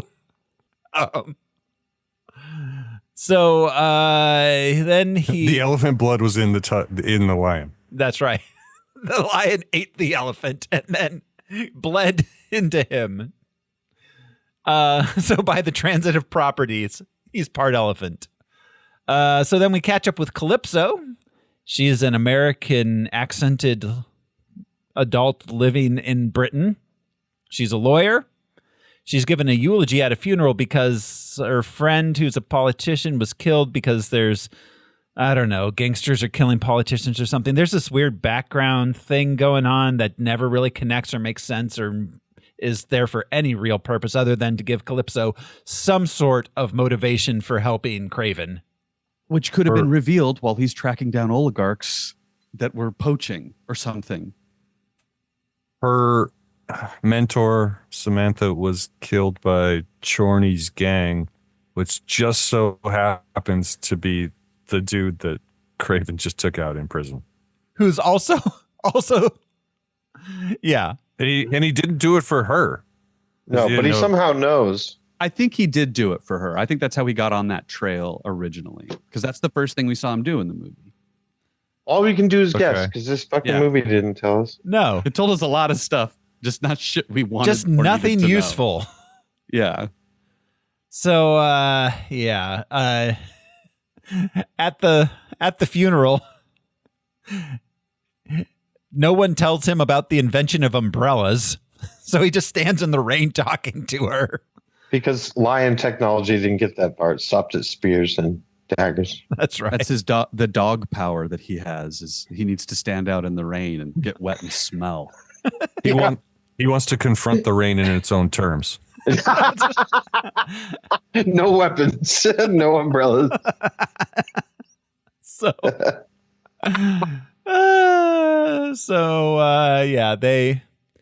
he has the card. They make friends. They're going to fight crime together or something. It doesn't matter because fuck you. She says she'll think about it. Sure. The movie doesn't care, and neither do I. So we catch up with the guy who got insulted by Russell Crowe.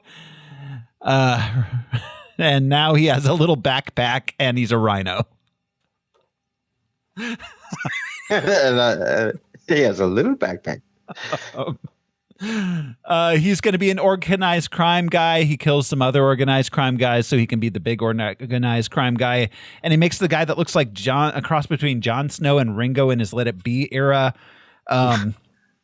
who join his gang, and they're going to go kill Russell Crowe. He has that pack because he has type 2 Moana. Rhino's number one goon is named Bert. Yeah, his number one face guy. He's like, all right, I'll look into it. You haven't been looking into it? Yeah, exactly. You're going to start now. Your forehead is odd. You're not good. Yeah. So his backpack is full of the elixir that keeps him from rhinoing. The anti-rhino. The rhino. He says he had a rare condition, and then he let some science, but he doesn't even explain. And he says some scientist in New York, and later on, that's the same scientist that Chameleon becomes Chameleon with. Mm-hmm. Is that Kurt? Is that Lizard? That's what I thought. Not Lizard. It's the other one. It's the other one, but with his missing finger, and he's a piano player. I thought it was. For a second. Well, he's the chameleon. He grew his finger back. They name drop that scientist later, that biochemist, Miles Warren. They name drop him later. Okay. When we have Rhino and Dimitri together, he name drops Miles Warren, who in Spidey Comics was a biochemist professor at Empire State University, later became the Jackal. Okay. The Jackal. But they don't explain, what did he have? Eczema or plaque psoriasis? He had a condition, and then this was the byproduct of that treatment? He was weak. And so he got strong. I don't know. He got strong. Yep. That's all they say. They're like, this was the treatment. BT dubs, we have to make this to fight the treatment. Yeah. I guess that's chemotherapy just says. Yeah. So the treatment is you'll be a rhino. But it's like the commercials you see. It's like, this will help you lose weight by projectile vomiting. Later on, he says diarrhea. Yeah. What is this? What were they treating that this is better than whatever he was dealing with? Yeah, exactly. And makes him grow a horn. It has to be death. I Like, guess. Yeah, whatever but it is, what it's is it? killing him. Yeah. No, but Yeah. later on he says, now I'm indestructible like a rhino. Bro, I've got some bad news for you. They kill Yeah, rhinos those for a all the while. time. All Yeah. the time. With guns. Yeah, so anyways, there then we meet Dimitri, who's now a piano playing lounge twink. He sings that Harry Styles song that's like a blatant ripoff of a what was it? Is it a Nilsson song? I can't remember. This is where this movie goes from bad to worse. When I realized it was the brother singing, I was upset. Like, we need a whole song from him. He can't be walking off the stage. Nope, we've got to hear him doing a perfect Harry Styles.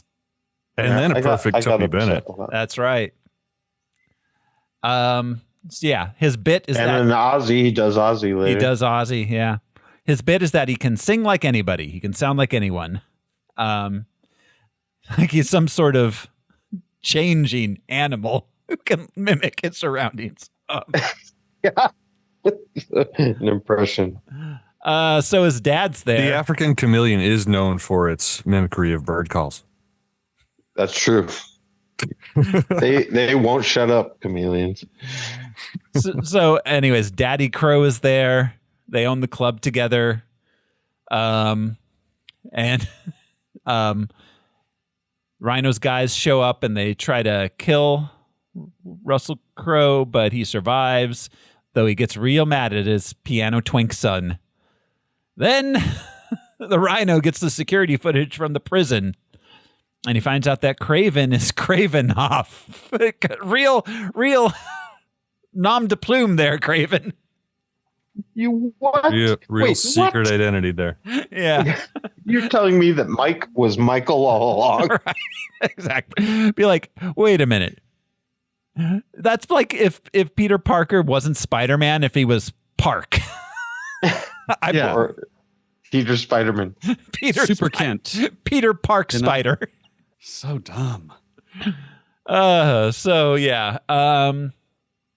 Then he says, let's send the foreigner to find Kraven, and we see the foreigner doing his hypno stuff on the guards at the prison. Then Kraven breaks into Dimitri's apartment on his birthday. They go to his club where they meet his dad. Kraven's still all mad at his dad for being a lion-killing crime boss. Dimitri gets drunk. Kraven brings him home and puts him to bed, but he can't sleep in the apartment, so he goes to sleep in the park. Next morning, he comes back to find Dimitri being kidnapped. Then we get the big chase sequence through town and fighting on the car. And Bouncing off of walls yeah, and jumping through windows. outcroppings. Yeah. Parkour. Just careening. Yes. Yelling Down at people. Get out of my things. fucking way. Ah. I'm shirtless. This is probably the best part of the movie, sadly. The CGI. All the car action. chase. But that's what every action sequence was. Him jumping in and out of a car. Yeah. A Jeep. Yeah, and like bouncing off walls a lot. Like a house cat trapped in a car it doesn't want to be in. He got out of his carrier. Yeah, just somehow running on the ceiling, defying gravity. The sloppy way that he jumps out of buildings, it's like he has no plan. None whatsoever. Oh, no. He just flings Because himself. a lion can survive a 10-story drop. He's like a cat. I We all always know land on that. my feet. I crushed my feet, but I landed on them. He's always playing both sides, so he always ends up on top. So then, anyways, he goes down to the waterfront where they're trying to get away in a helicopter, and he does the thing with the net, and then they finally get away, and he doesn't catch them. My Again- big takeaway from this scene is if you want your sandals to stay on, make sure they're Adidas. Yes. Good advice. It's good advice. Sure. This is just the fucking Captain America Civil War Yep. thing. That was done already. Yeah. Yeah. And we knew why Steve could do that. Like, was it the lion blood that gave him strength? Was it this elixir? Because if it was, Grandma should have led with that. It will give, not only will it heal you, it will give you superhuman strength. And invulnerability. It did say something about undreamed of power. All right. She said, Granny said something about undreamed of All right, Granny. power or something. I'll sit down then. That was in the 11 herbs. It was the 11th herb.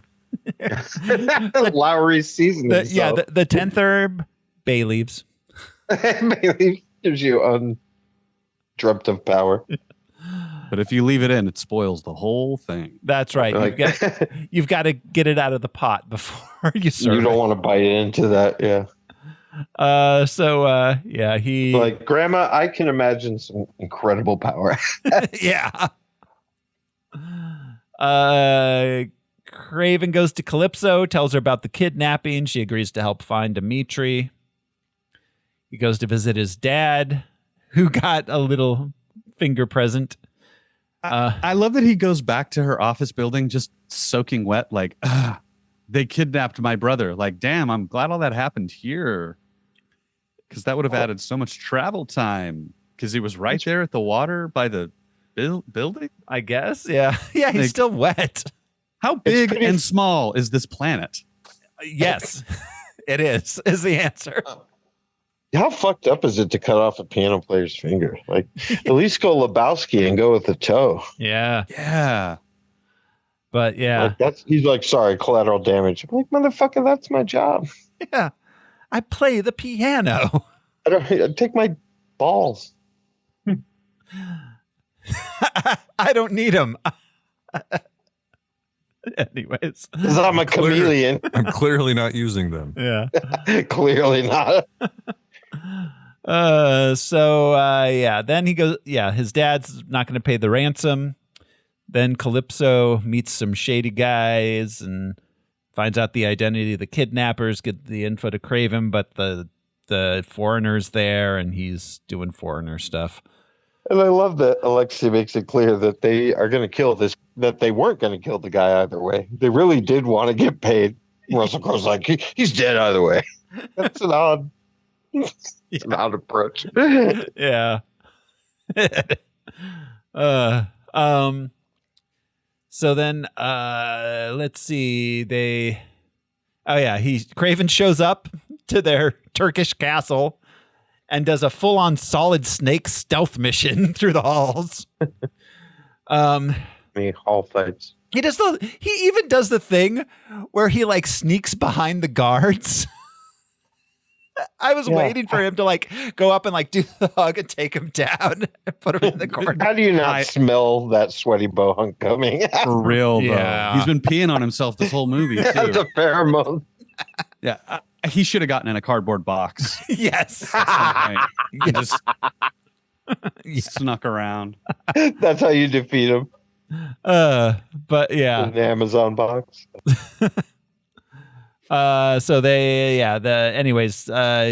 Eventually, and he does the same thing that I do when the stealth mission fails, just start blasting. What else are you supposed to do? Yeah. Just die? Yeah, you just start blasting.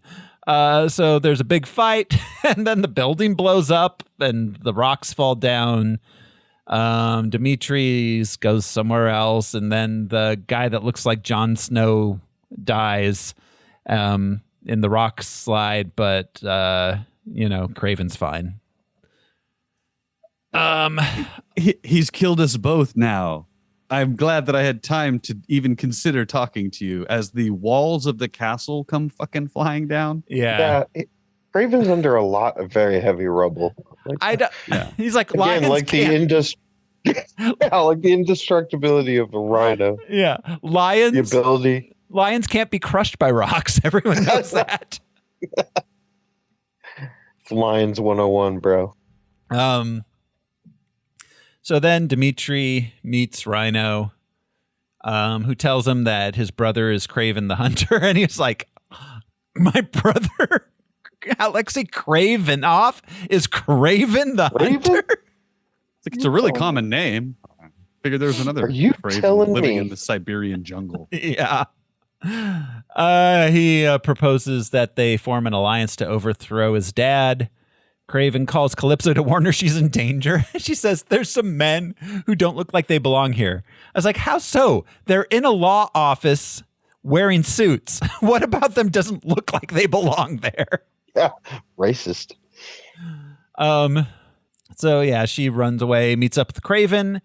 They go to his secret jungle lair in Siberia. Then he wrestles a jaguar. And I think snow leopard, maybe. Snow leopard. Yeah. He wrestles a snow leopard. A large one. Yeah. It's like friendly play also to him. Yeah. He's known this snow leopard since she was a cub. She's much bigger than. Hey! Well, he's like, I'm Simba and she's Nala in this metaphor, and we just ran back into each other. If this doesn't work out, I'm totally fucking the snow leopard later. Yeah. Be like, FYI, I sometimes fuck snow leopards. Like a lion would. Yes. So yeah, then she tells him that she learned to shoot a bow at camp. That's summer camp. She says like sleepaway camp. She says summer camp. Summer camp. Yeah. Which camp was this? Yeah, but like, yeah. Everything else about her is magical, but one summer she went to normal white people summer camp where they taught her to use a crossbow. Yeah, and Like- now she can like kill the foreigner. Not a crossbow though. Yeah, a regular bow. And shot him in the eye. Curve. Compound. Which now bow. is symbolic that we know his powers, but the movie never told us his powers. So shooting him in the eye is just shooting him in the eye. Yeah, but also, so she learned to shoot a bow and arrow when she was like a kid in summer camp. But apparently that 1 year. Apparently she's still really, really good at it. Yeah, this kind of takes practice, that weapon. Because it seems like It's why I have more respect for it than gun hunting. yeah, but it seems like if you've kept up on your bow skills, like it's something you're into, it wouldn't be like I learned one summer in camp. It would be like, yeah, it's something I do. It's a hobby of mine. I shoot bows a lot. Agreed. Yeah. So then the Rhino and Foreigner, they track them there. They ambush Kraven. They are, doing. They fight. The Foreigner attacks Kraven, and he's going to kill him. But then Calypso kills him with the crossbow or with the bow, and Kraven's fine. She gives him another drop of his special lion juice. His Code Green Mountain. The ways in which he killed those dudes. Yeah. The bear trap to the head. Yeah, that was brutal. And then that axe blade thing. That goes through the guy's groin. He used 2 bear traps to Head. catch his feet to drag him and slice him in half. Yeah. I wish they had just gone full R-rated, like hardcore. Like it would have been more interesting at least. Instead of sticking with that PG-13. This was PG-13? I don't know. It doesn't matter. Yeah. There would have been more sweaty animal sex. Yeah. Yeah. Yeah. We could have had that snow leopard love scene. Nobody fucks in this. No, and there's no cursing. Yeah. So No, literally, no, it Aaron is Taylor R-rated. Johnson, It is rated Yeah, R. there was some he F-bombs. uses his F word when he's running through crowds of people. Get the fuck out of my way. Yeah, no. Well, and he says motherfucker. Somebody says motherfucker. Yeah, no, it is R-rated. What a waste. What a waste of an R-rated superhero movie. Jesus. Honestly, bump this it should up. have been a PG-13 movie Yeah. if they're going to be this bit big of cowards about it. Yeesh. So then there's an African Cape Buffalo stampede there in the jungle of Siberia. And it's the big final fight with Rhino, who fully rhinos out, and his human horn on his forehead. Gross. 4 sizes bigger. We got maybe 4 Hi, individual Jessica. shots of him as the Rhino across maybe 15, 20 seconds. He looks so bad. And Looks they look terrible. awful. Suit Everything would have about been the transformation, a suit would have been so much better. Just a helmet on a guy who's kind of big. I don't even give a shit. You could have a shot of him in an operating room of some kind, just in agony, like a Weapon X type thing. But no, he has to wear a little backpack.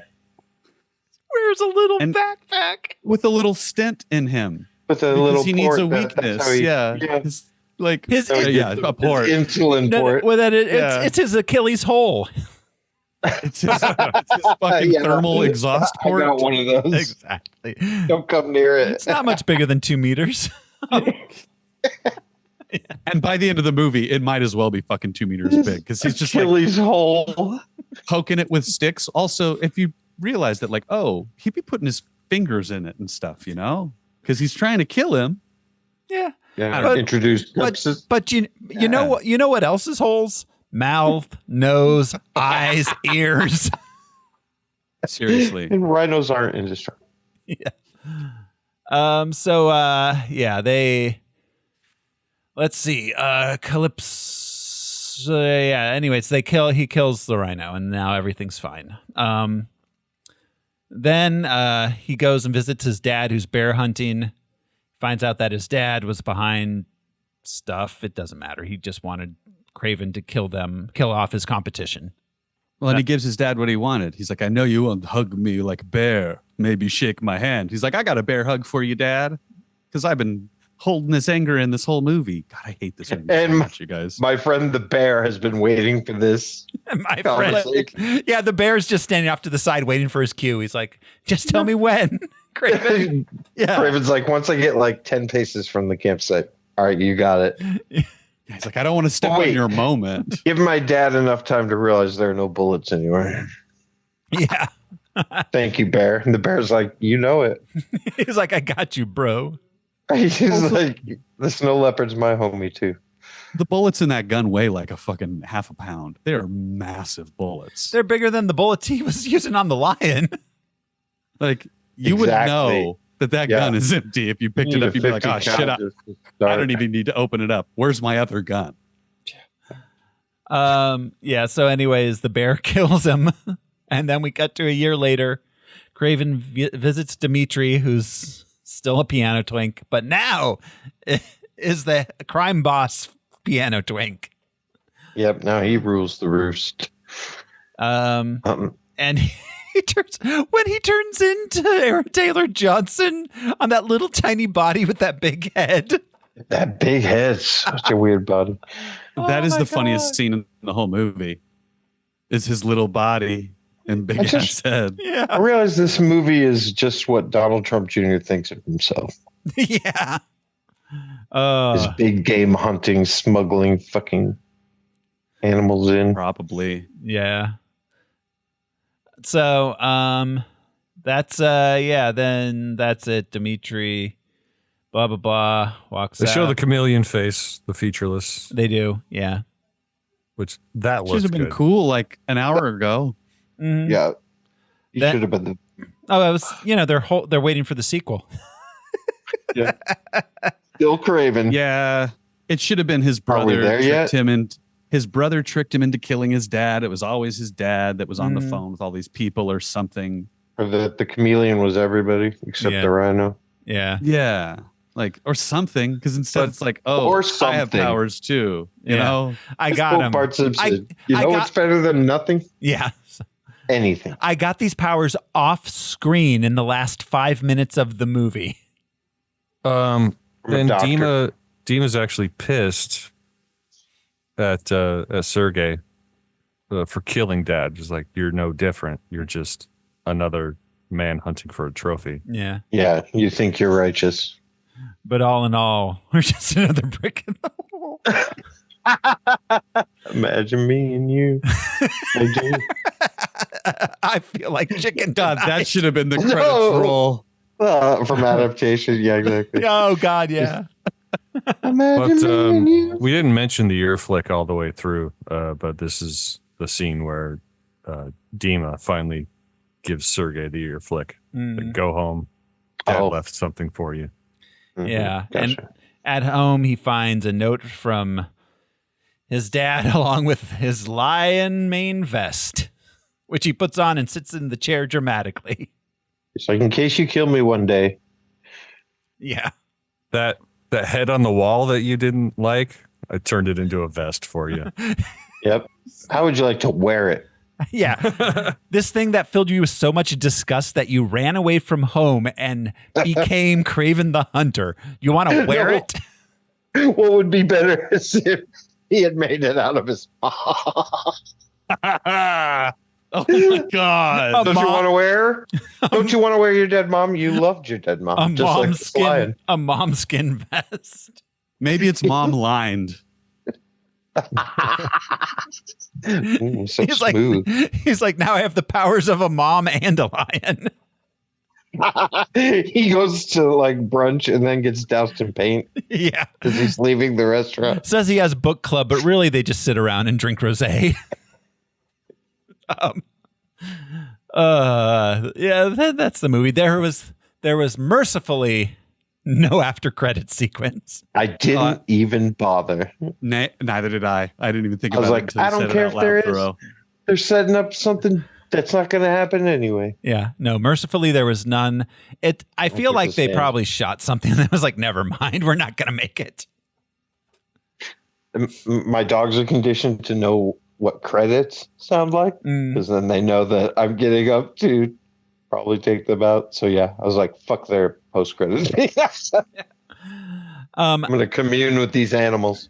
This is the last of 6 Sony Spider-Man villain movies. 3 of the 6, half of all the Sony villain movies were released in 2024.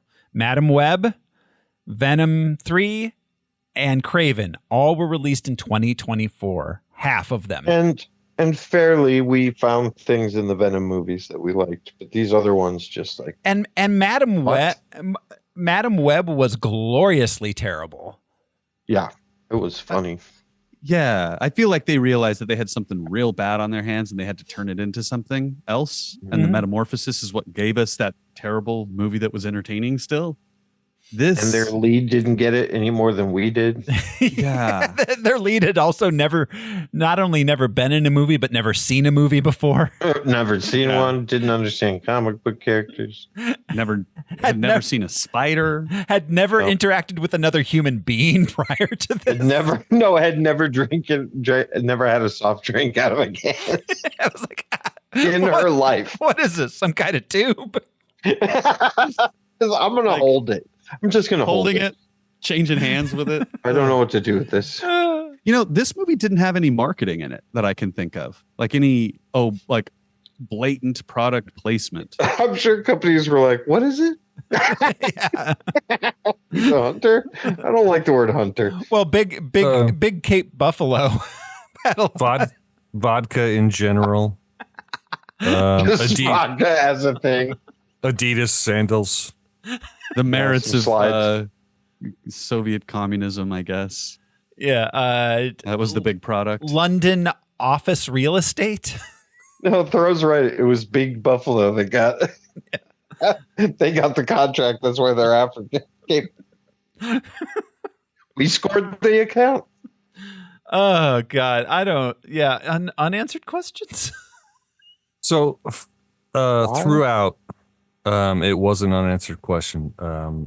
The videotape of the surveillance photo and the facial recognition. Yes. Like, how did this database how did they connect Sergei Kraven? What was even Kraven the Hunter? What was even more interesting was that in the first time we see it, it said 97% facial recognition, and the second time it says 99%. So it got more sure. That's interesting because it was just a thing on a thumb drive. But AKA realizing that it was Nikolai who sent the footage to the Rhino, he could have he would be the one person to be like, yes, that's my son. I'm only 97% sure. I'm 97%. Well, you got to make it, you got to throw a percent in there. But yes, that's my son. I know his tactics. He loves to run up walls. He's silly for that shit. I've known he's Kraven the Hunter for years just because I know my kid or something or other. But I just think it wasn't real facial rec from somewhere else. Just Nikolai doctored that footage, doctored the data, and fingered his son as the guy who he wants. What's funny Rhino is to go after so that he will go after Rhino. What's funny is the Rhino. I doubt this Cold War gulag has such sophisticated software. We don't need to recognize these guys. They have tattoos all over there. Right. But also, like, the Rhino gets a thumb drive in the mail. I was like, I'm going to stick that in my computer. I'm going to just pop that right in because my computer's indestructible. This thumb drive with like a Rhino. Of the new Apple Rhino. Yeah. Oh, this thumb drive says it's 97% Kraven. Well, it was slid under Bert's door, and Bert put it into a disposable Chromebook first to make sure it was legit. But again, the thing on the thumb drive just says it's 97% Kraven, so we're going to just go with that. No, but then it also says Kraven as his name. Yeah. And then it says AKA the Hunter. But Kraven is an AKA. So it should say Sergei Kravinoff, AKA Kraven the Hunter. Yeah, so Russell Crowe lazily put that together in Photoshop. Yeah. And the Rhino didn't look any further than I don't know if the Rhino's a genius or not. I don't know what he does other than have a backpack. Also, if he knows it's his son, why not just give him a picture of his son? Find this man. It's my son. Because the Rhino. We have to identify that cat that's climbing the curtains and looking right into my camera. He needed the intrinsic motivation. He needed to be able to do it on his own. Oh, I want to hunt this man if you don't know who he is. 97%. Rhinos love hunting things down. They love putting out savannah fires. Yeah, they tell him he was drinking at your watering hole. It's like, oh, fuck, I'll kill that guy. So what? What? I will never work with a Cape Buffalo as long as I live. Never. I'm a rhino. Now stick my backpack tube in my backpack hole. It's not where you think it is.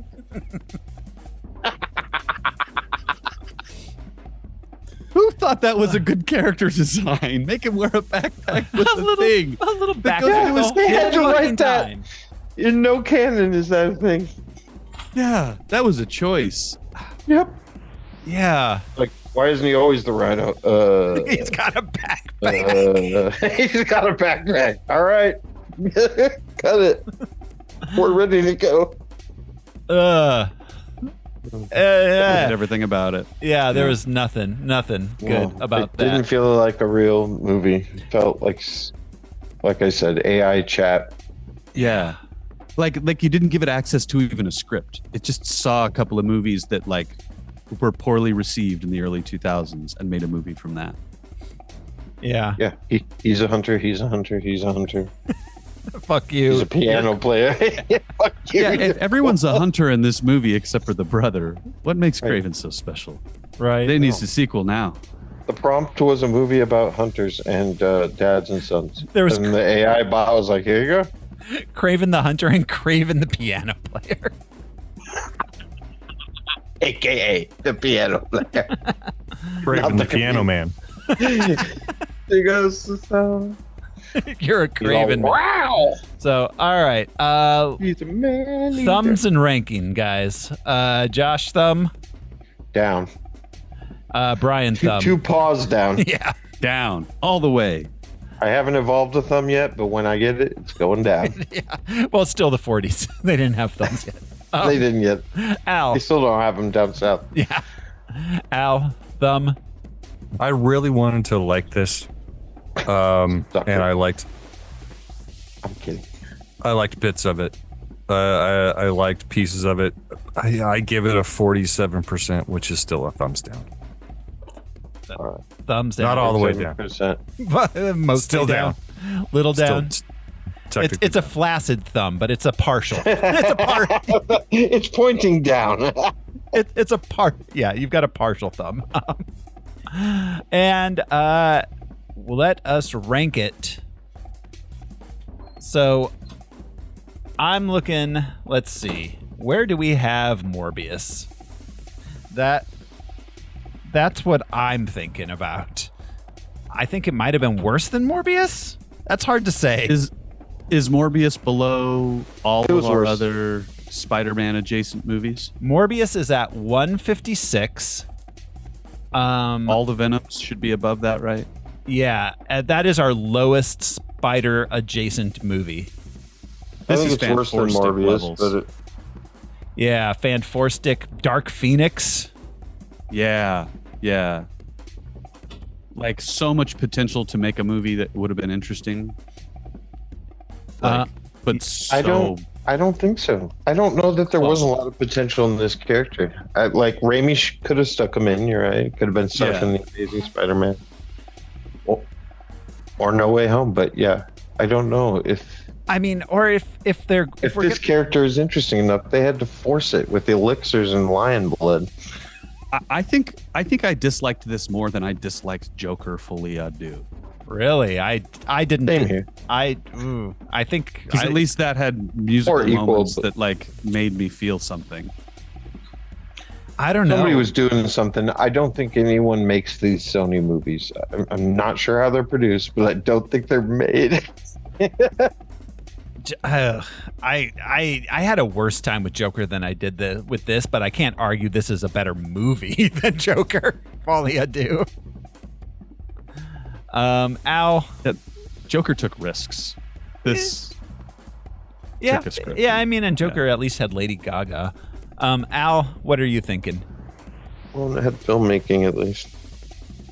Yeah, it had cinematography and someone working the camera who knew where to Set point pieces. it. Yeah. Yeah.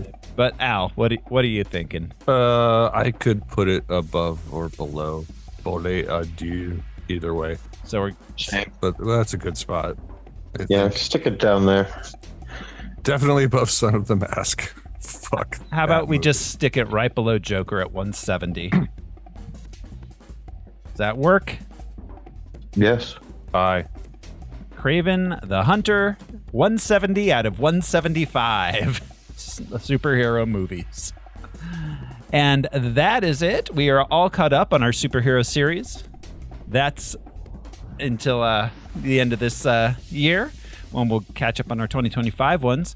And which means it's time for us to discover what we're going to be watching for the next, I don't know, 2 to 23 weeks. Who knows? At long last, Yes, it is time for Al. It's Al's turn to pick a series. So Al, reveal finally what it is we will be watching. so our first movie does star Arnold Schwarzenegger. I feel, and others feel, that this is a neglected franchise on the comic book movie list. I am going with Conan.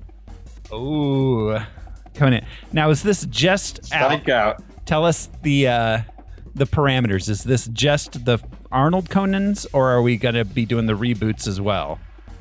Well, I will leave that up to the Senate.